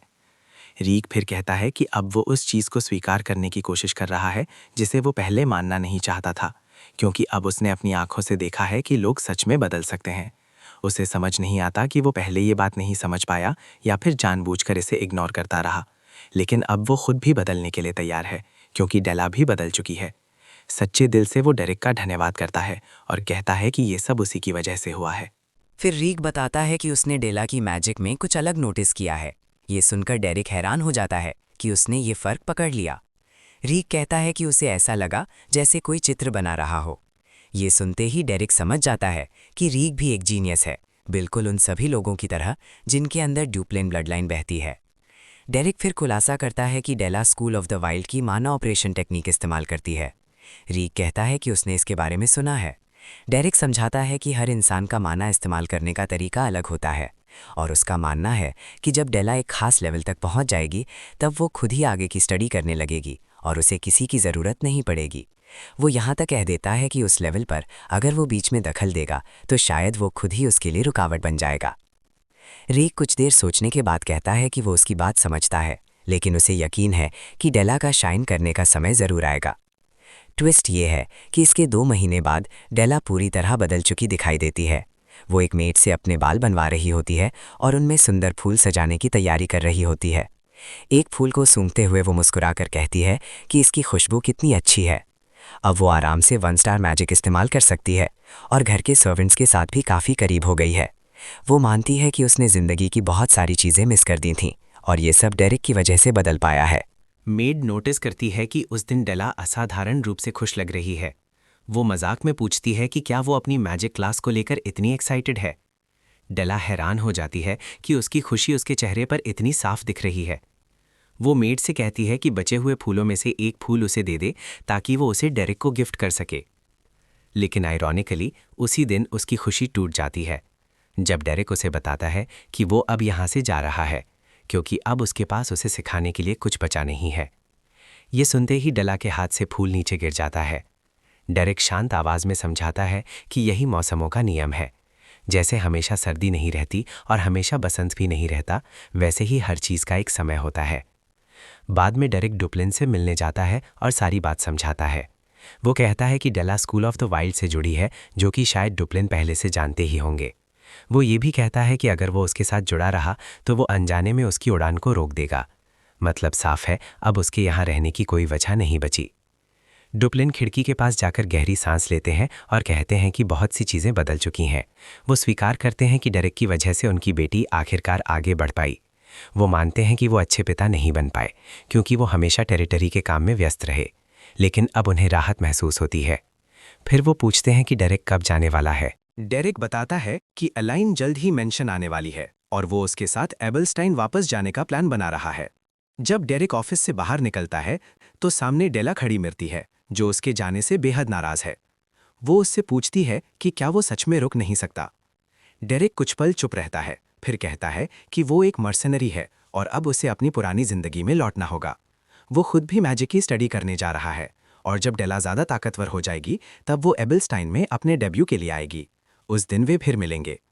ये सुनकर डेला गुस्से में कहती है कि वो बहुत एनॉइंग है क्योंकि उसे हमेशा सही बात कहना आता है, जिससे उसके पास जवाब देने के लिए कुछ बचता ही नहीं। उस रात डेला को एक डरावना सपना आता है जिसमें वो फिर से अपनी पुरानी जिंदगी में गिरती हुई दिखाई देती है। डर से वो चीख उठती है। पसीने से भीगी हुई वो राहत महसूस करती है कि वो सिर्फ एक नाइटमेयर था। एक मेड दौड़कर कमरे में आती है और पूछती है कि सब ठीक है या नहीं। उस पल डेला के मन में एक खतरनाक ख्याल आता है।